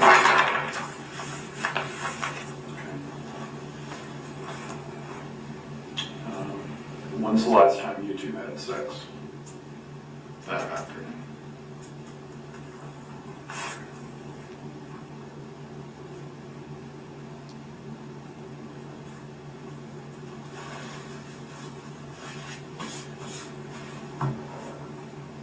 Do you have an idea of what time? 2, 3 o'clock.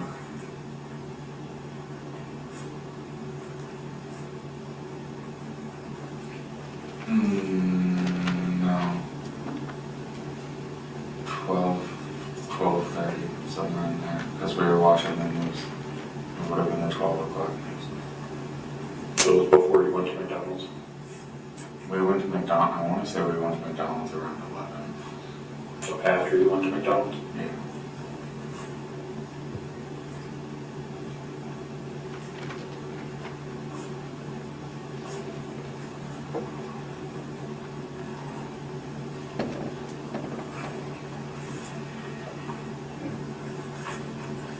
And was it at McDonald's or Eldridge? Yeah.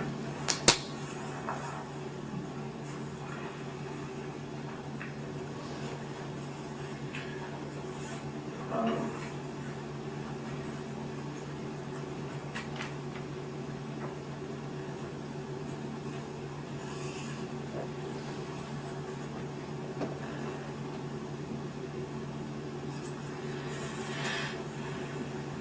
Did you guys go anywhere after that? Or stop any place on the way back? Or I think that would have been our last stop on the way back to the apartment. Where'd you go before McDonald's? Casey's, On the way out of town or in Eldridge? right next to that McDonald's. We were at Casey's, Hy-Vee, and the dollar store, all in Eldridge. oh, that's where y'all went. Yeah. And then before that, we had donated plasma. Well, I had tried, and my blood pressure was too high, but she ended up donating.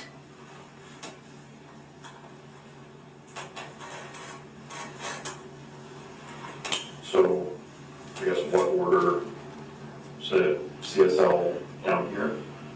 And down for you.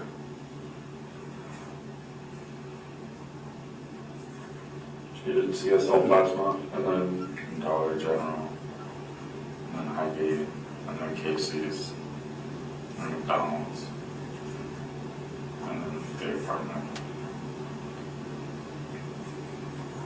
And we were at the apartment the rest of it.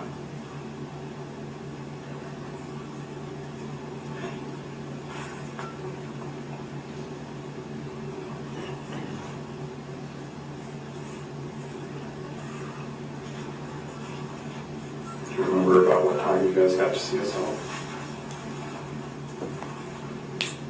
8:30 maybe, 8:30, somewhere around there, I want to say.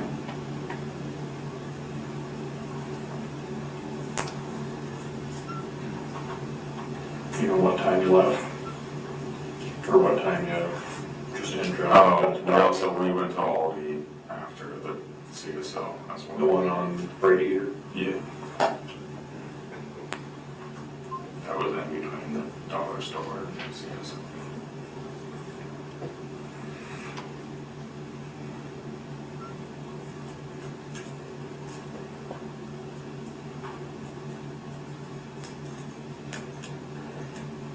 You guys drive that silver car.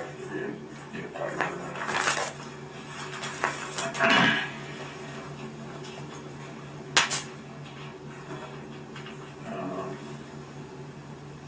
So you think it was like maybe 10 o'clock? have CSL plasma? Most likely.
Do you know what time you guys start drinking? I think like 11.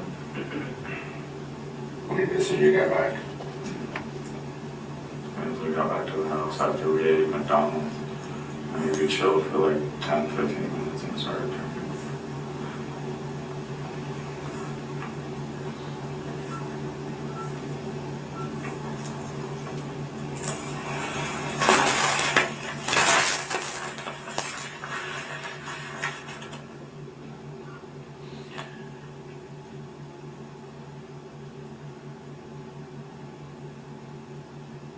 Sorry, I'm just double checking some things. So you think you went out for to have cigarettes around 8, I believe so. I don't give or take? Yeah.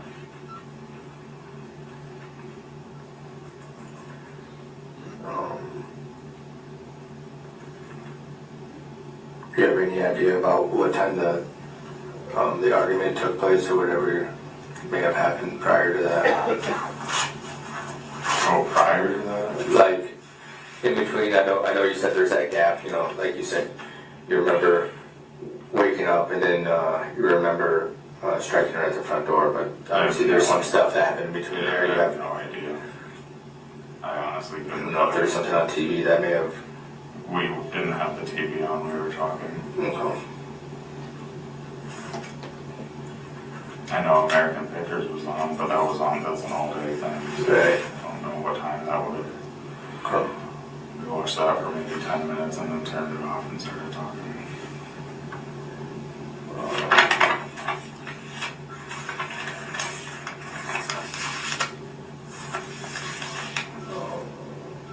Obviously, you came to this assumption, obviously, that you didn't say that you chose to leave.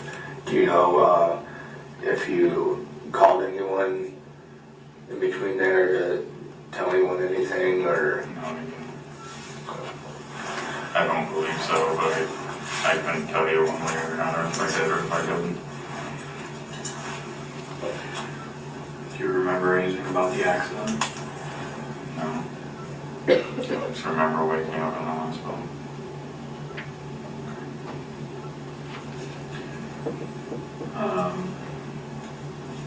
When you went to the car, do you remember which door you left out of? Like when you left the... I don't know. I don't even remember grabbing my keys to leave. Is there a specific spot that you normally park your car? Out back, I probably went out the sliding glass door, honestly. That would be my assumption. Is that the door you normally go out to leave? To get to that back lot? Yeah. That's where I usually park my car.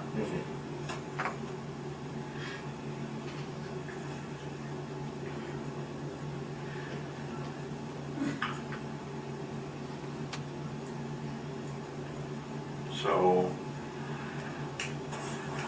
I want to believe everything that you've said. There's just still a couple of things that aren't really lining up. Okay.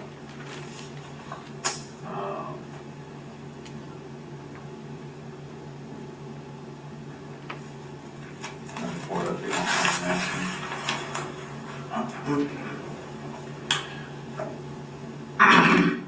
So there's multiple staff names that are not just the same. Okay.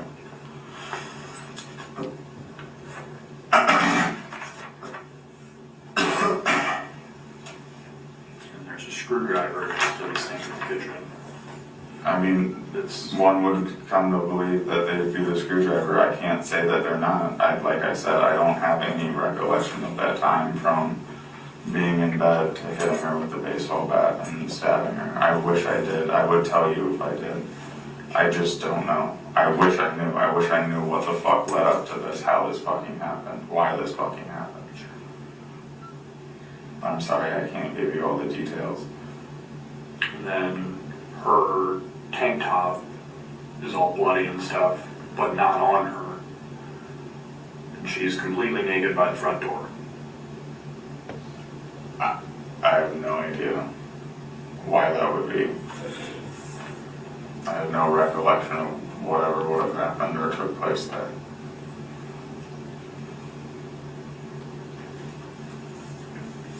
So, just going by what we saw, it stand to reason that she was stabbed before she got to the door because she was already bleeding, which would be the blood in the kitchen and behind the couch.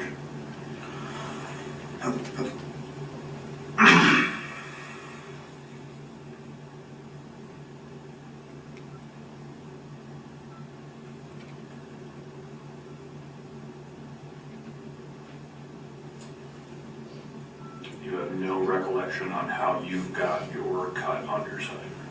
No idea. I could have accidentally stabbed myself for all I know. I thought it came from the car, honestly. All right, that concludes Exhibit 45, which is 11/26/39. Mr. Larson, would this be appropriate for us to break for lunch then? It would. All right. Thank you.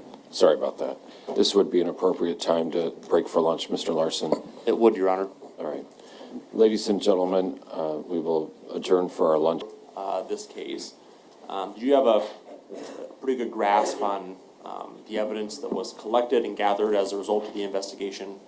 Yes. And was there any evidence found at the apartment of forced entry? No. Was there any evidence found of that anything had been stolen from the apartment? No. In fact, was there a wallet recovered on scene? Yes.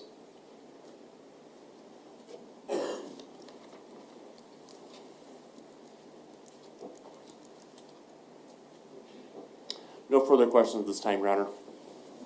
Mr. Puentes? Thank you.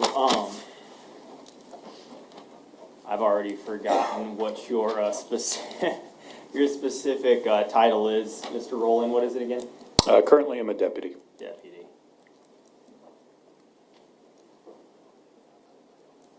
I wanted to call you detective. I go by pretty much anything. Good to know. All right, let's really kind of start with, I guess, the interview.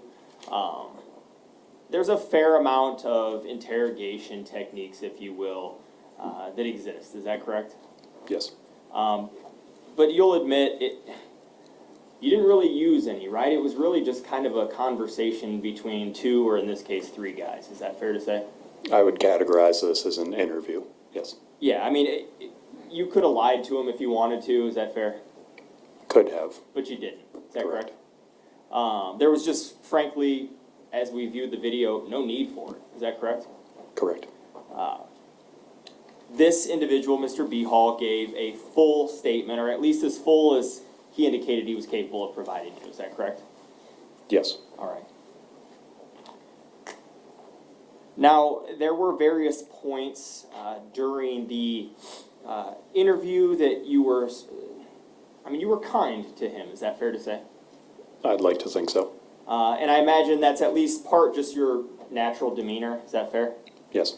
But it's also sometimes just kind of a useful technique, if you will, in that it keeps the individual talking because they're comfortable with you. Is that right?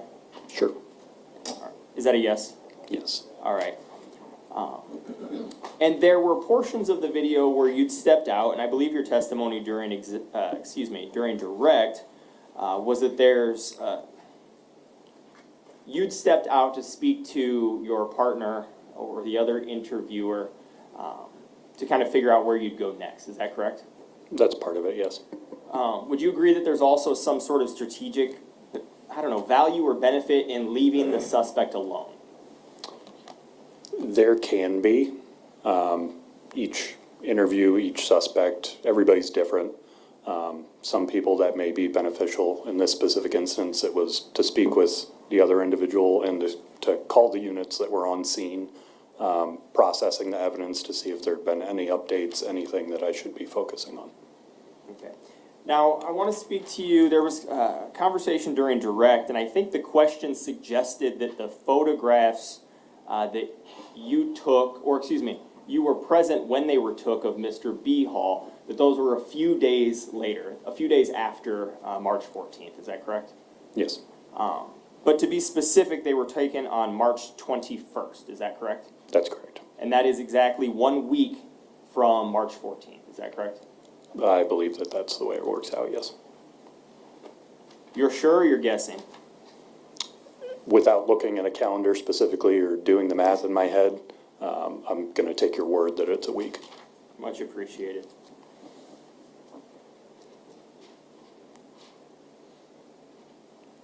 Now, you testified that when you had first arrived on the scene at 105 Crestview, you were there for approximately a half an hour, is that correct? I was inside of the scene, so inside of the building for approximately a half hour. I was on scene for far longer typing the search warrant. Sure, but again, I guess I should be more specific. Your actual, like, eyes-on or inspection of the apartment, the interior of the apartment was approximately 30 minutes. Yes, Okay. And by the time you had spoken to Mr. Behal, that scene had not been processed yet, is that correct? they were actively processing it at the time. Have you had an opportunity as lead detective to review Mr. or Deputy Grease's reports? It's been a significant amount of time since then, but yes, I did. Would you agree or disagree that the date that the photographs were taken and that he himself processed the apartment was actually on March 15th, the day after the interview? No. You're not certain or you don't know? I would not agree that that's what took place.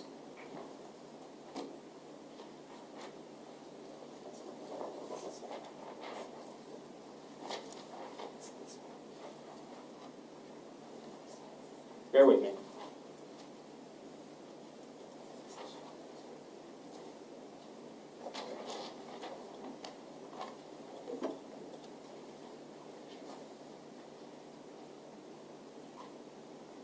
Permission to approach the witness? You may.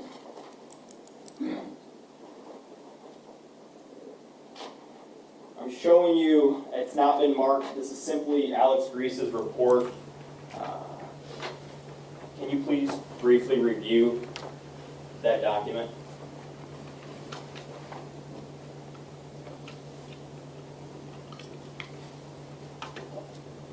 Just tell me if it refreshes your recollection at all.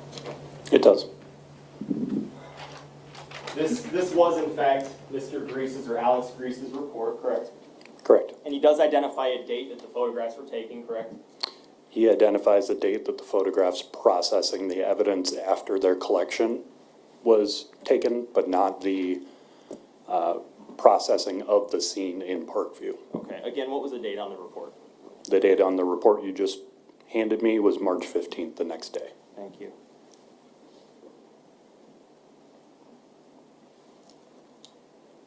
Do you know when the DNA was sent to the DCI laboratory? Not off the top of my head, no. Okay. Does the 19th sound right? March 19th? It may be, Okay. And that would be 5 days after the interview, correct? yes, that would be.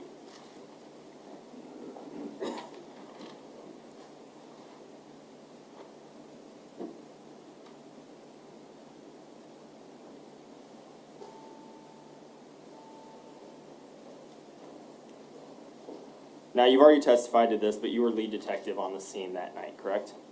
Correct. And with respect to your CV and I think your testimony, you've already indicated that you started law enforcement with Scott County specifically in May of 2021, is that right? I'm No. sorry, July 2019, is that correct? Correct. All right. And your first, we'll call it a rotation as deputy sheriff, terminated on May 2021 when you then transitioned into detective, is that right? Correct. And then you were detective until you transitioned back, I understand, to deputy. Approximately when was that? That was January of this year. Okay.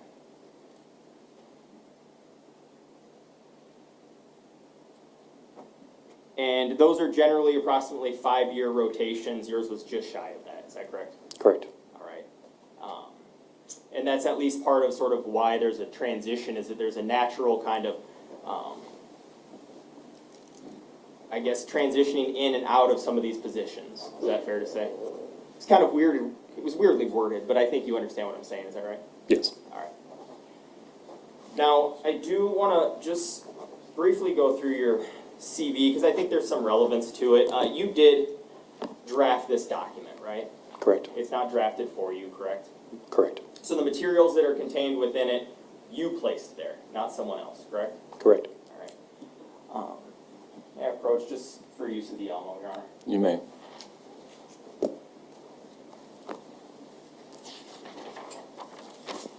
It's already been introduced and admitted. This is Exhibit 37. There was some conversation about it already. I just want to clarify some things that, again, I think might have been covered during your direct, but just want to circle back.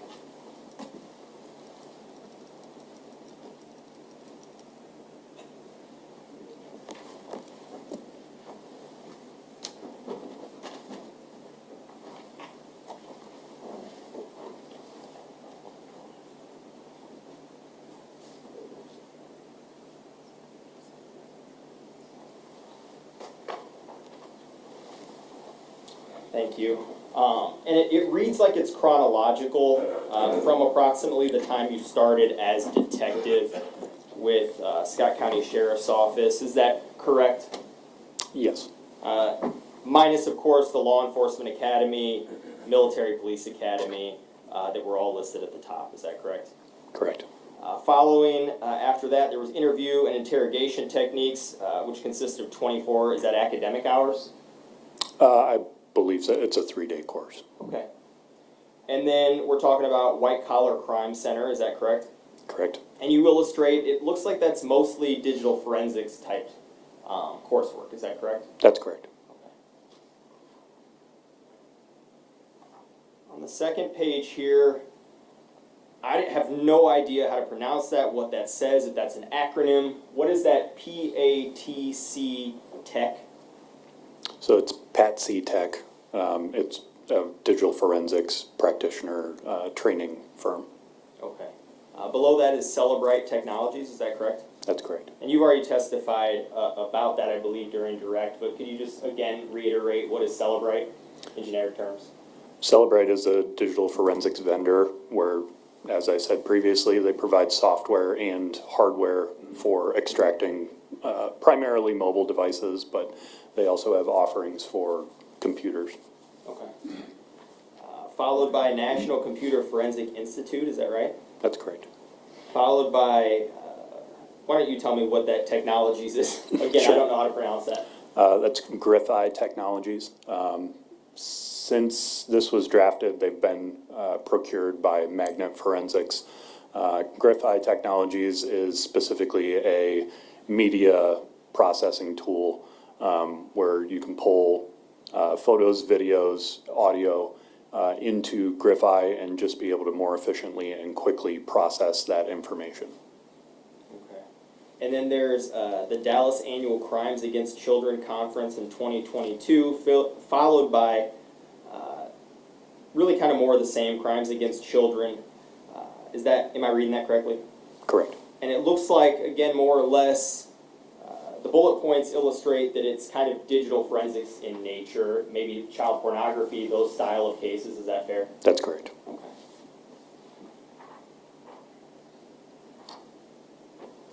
And then page 3, is that I'm assuming a similar conference to the one had a year earlier in 2022, the Dallas Crimes Against Children Conference, is that?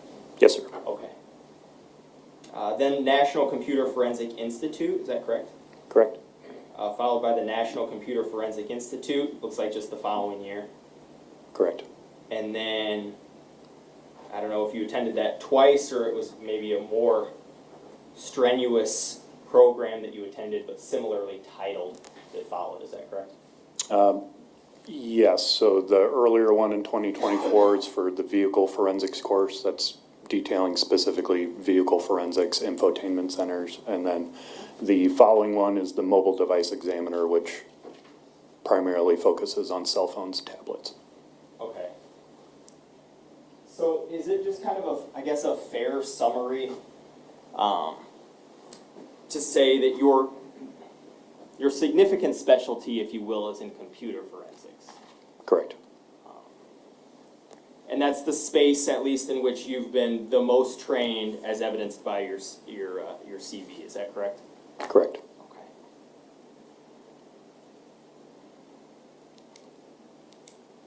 Now, I think there were just a few things that I want to chat with you about that we haven't discussed already. There was a question about the lap belt, and it had some blood, but it didn't seem like a lot on it. Do you sort of remember that question? Yes. But you don't contest that Mr. Behal had been bleeding that evening, correct? No. I assume you had evidence or later gleaned evidence that when he was found, he had blood on his shirt, his shorts, and on his foot. Is that correct? Yes. All right. And it was also later determined while at the hospital, I don't recall which officer it was, but his body camera revealed that the blankets that were laying on Mr. Behal were saturated with blood. Is that correct? Correct. And at least the blankets that were underneath him, which you personally collected and photographed, it didn't have a tremendous amount of blood, I think, to be fair, but it did have blood present, correct? Correct. And you certainly, if not at the time you interviewed him, you later discerned that he had an injury to his left side. I think you described it as a laceration. Is that fair? Yes. All right. So again, we're not contesting that, but you would also agree a lap belt is not exactly a absorbent material. Correct. Okay.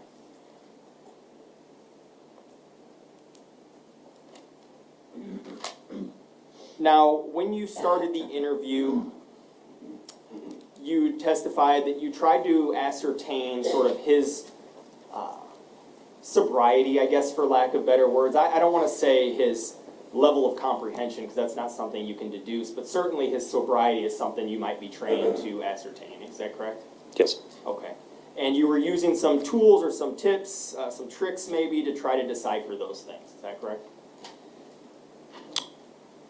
I'm not sure that I would categorize them as that, but if that's how you choose to do it, then yes. That's fine. I won't get caught up on the terminology with you. What I will ask you, though, is you were trying to figure out if he was sober, correct? Correct. And in order to do so, you asked them for some sort of demographic or biographical information. Is that right? That's part of it, yes. And he'd answered all those questions, to your understanding, accurately. Yes. Okay. And what time, by the way, did this interview start? It was around 9 a.m., I believe. Okay. And this is after he'd already been treated and released from the hospital, is that correct? Correct. Do you know whether or not they gave him IV fluids at the hospital? Without reviewing the medical records, I don't remember specifically. You're just not sure? Correct. Okay.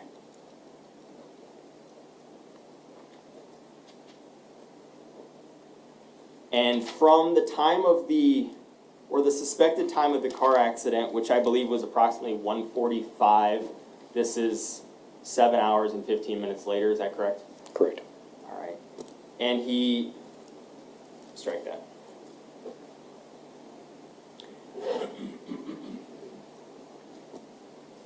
Now, I just kind of want to go through some things that he'd said. I'm not going to go through everything that he said. It was a lengthy video. But just try to figure out some things. I understand he provided a door code to someone. Can you explain what door code is? I guess what that reference means. Sure. I believe you're referencing Deputy Turner speaking with him. That would be in the front entrance to the apartment building for 105 Crestview Drive. There's a access controlled common hallway area, and that has a electronic door that has a PIN code that you can use to access. Okay, and Mr. Behal had given said code, is that correct? To Deputy Turner, yes. Okay, and was it determined that that was accurate or inaccurate, the code that he gave? I believe it was accurate. Deputy Turner responded and said, yeah, we already have that code. Okay.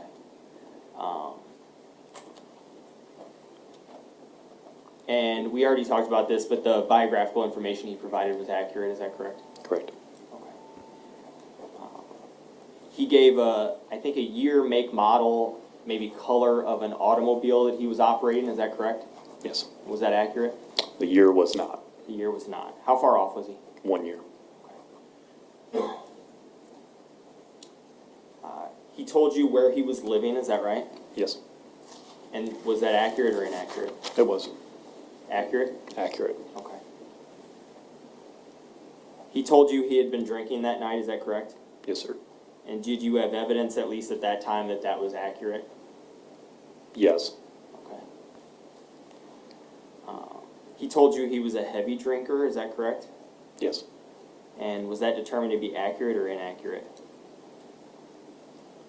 Through his own statements, I would say that that was accurate. Okay, did you make any attempts to vet that out? I know that there was previous interactions. I'm just asking if you made any determination that it's Yes. accurate. Okay. And at least with respect to drinking that night, you found I think it was empty bottle of vodka. I guess I don't know if there was still some fluid within it, but you found a large bottle of vodka, is that correct? Correct. All right.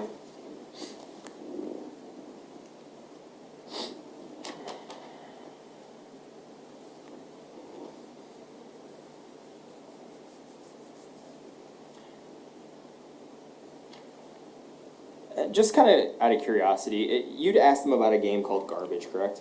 Yes, And you said that you used it as I believe you said that you used it as a tool to see if kind of he understood the general rules of the game and could explain it to you, because that would help you understand if he was coherent. Is that correct? that was a basic idea, yes. Okay. But this is also a game you're unfamiliar with, correct? Correct. You didn't know the rules, correct? At that point, yes. So had he have just made it up, would you have known? Much like with the rest of the interview, I take the information during the interview and then use that to corroborate afterwards. Sure, later, but in the moment, was it a useful tool, I guess is what I'm getting at. I viewed it as, because if he had told me, you know, you throw a deck of cards on the ground and then you just pick up 5 random ones, and the cognitive story that he put together didn't make sense on its face, I would have questioned it more. But the words that he said in the order that he said them made sense. Okay.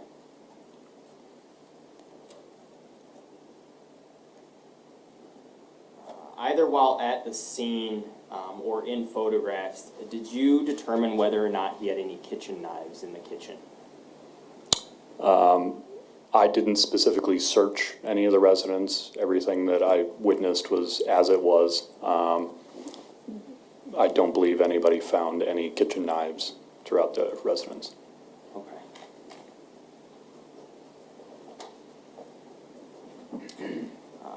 He described, at least at one point, utilizing a knife, is that correct? Yes, And you or someone located a knife on scene, correct?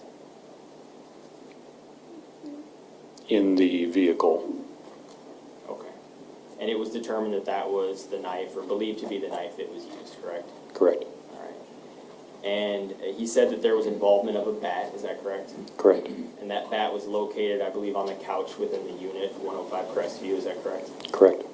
And he described it as orange in color, is that correct? Yes, And was it in fact orange in color?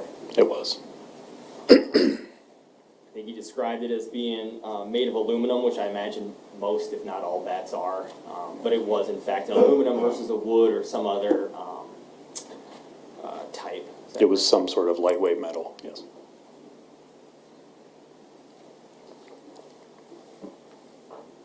he attempted to give you a timeline of events that took place earlier in the day with respect to like places he'd gone, attempting to donate plasma, things of that nature. Did you or any officers try to investigate any of those things, whether or not they in fact tried to donate plasma, look for receipts, things of that nature? Initially, we attempted to do that, but we didn't follow up on that because we didn't view it as adding or subtracting any relevant information to the investigation, so we allocated our resources elsewhere.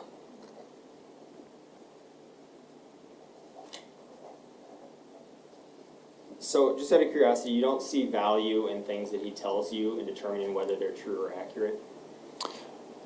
True or false, I misspoke. We did.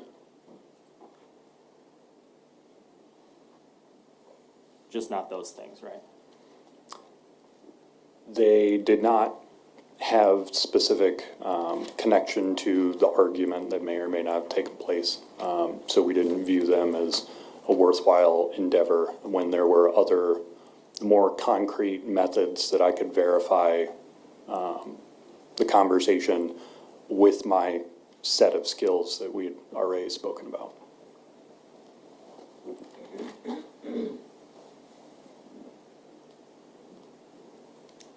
Now, with respect to the records, obviously you collected and you testified already records from Facebook for, I believe it was for Taylor Escontrias, Nick Seaman.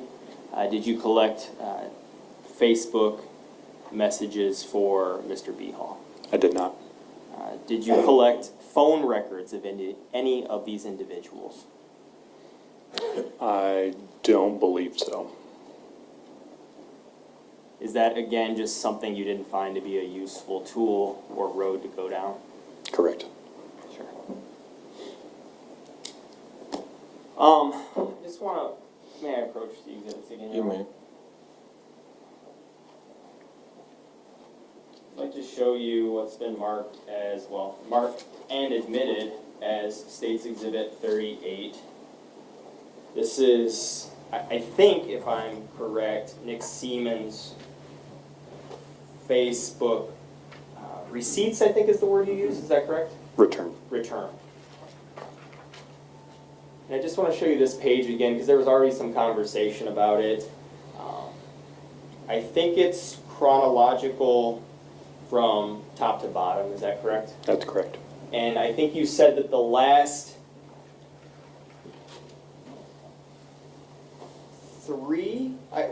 four messages that were between Nick Seaman and Taylor McKee, who we know to be Taylor Escontrias, were deleted, is that correct? If I can demonstrate again. Yeah, of course. So it would be everything above this, because this is the first entry for the GIF that is on the next page. That would be the first entry that is present on Taylor's phone. So the don't reply text, that was deleted. Correct? The if I get text was deleted. Correct. The I need to get it checked text was deleted. Correct. And the liver is probably text was deleted. Yes, and I just to clarify, you're referencing text, but these are not text messages, they're Facebook messages. Fair enough. The communication, I guess. Yes. Fair word, okay.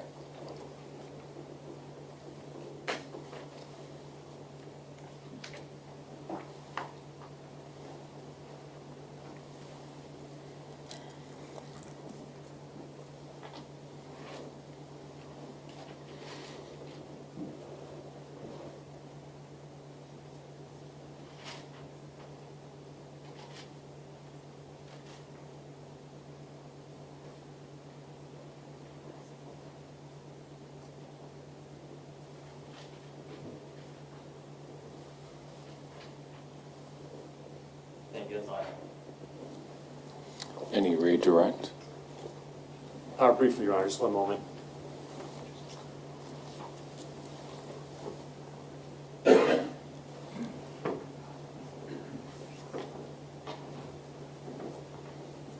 Could I retrieve receive a report on. You may.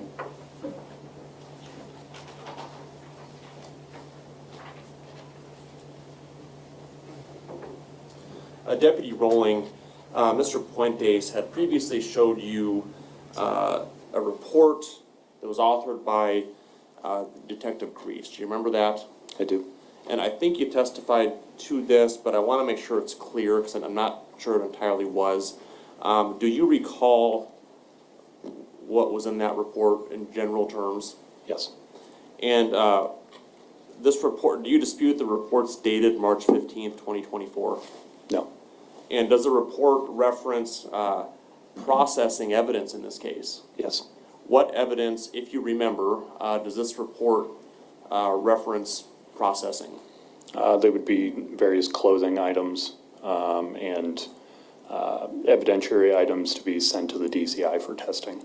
So was the report that you were shown a few moments ago a reference to processing the scene at 105 Crestview? No. Okay, no further questions. Nothing based on that, right? You may step down. Thanks, sir.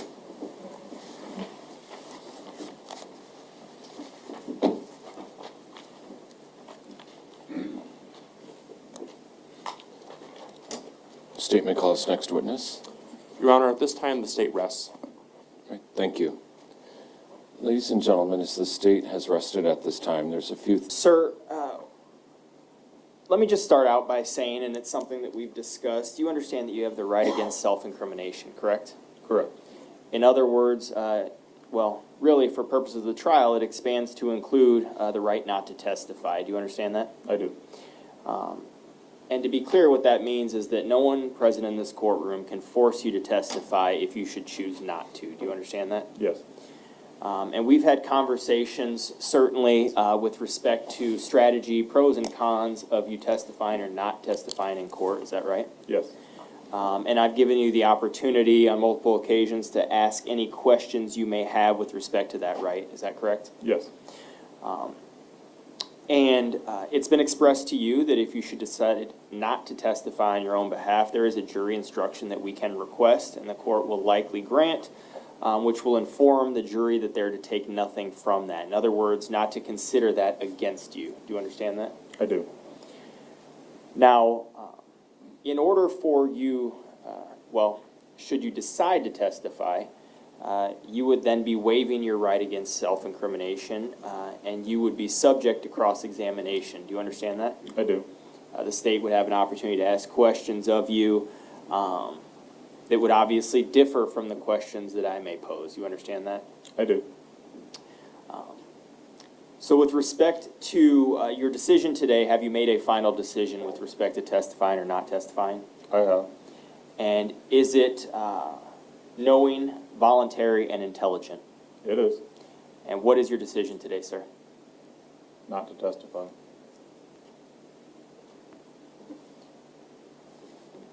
One moment.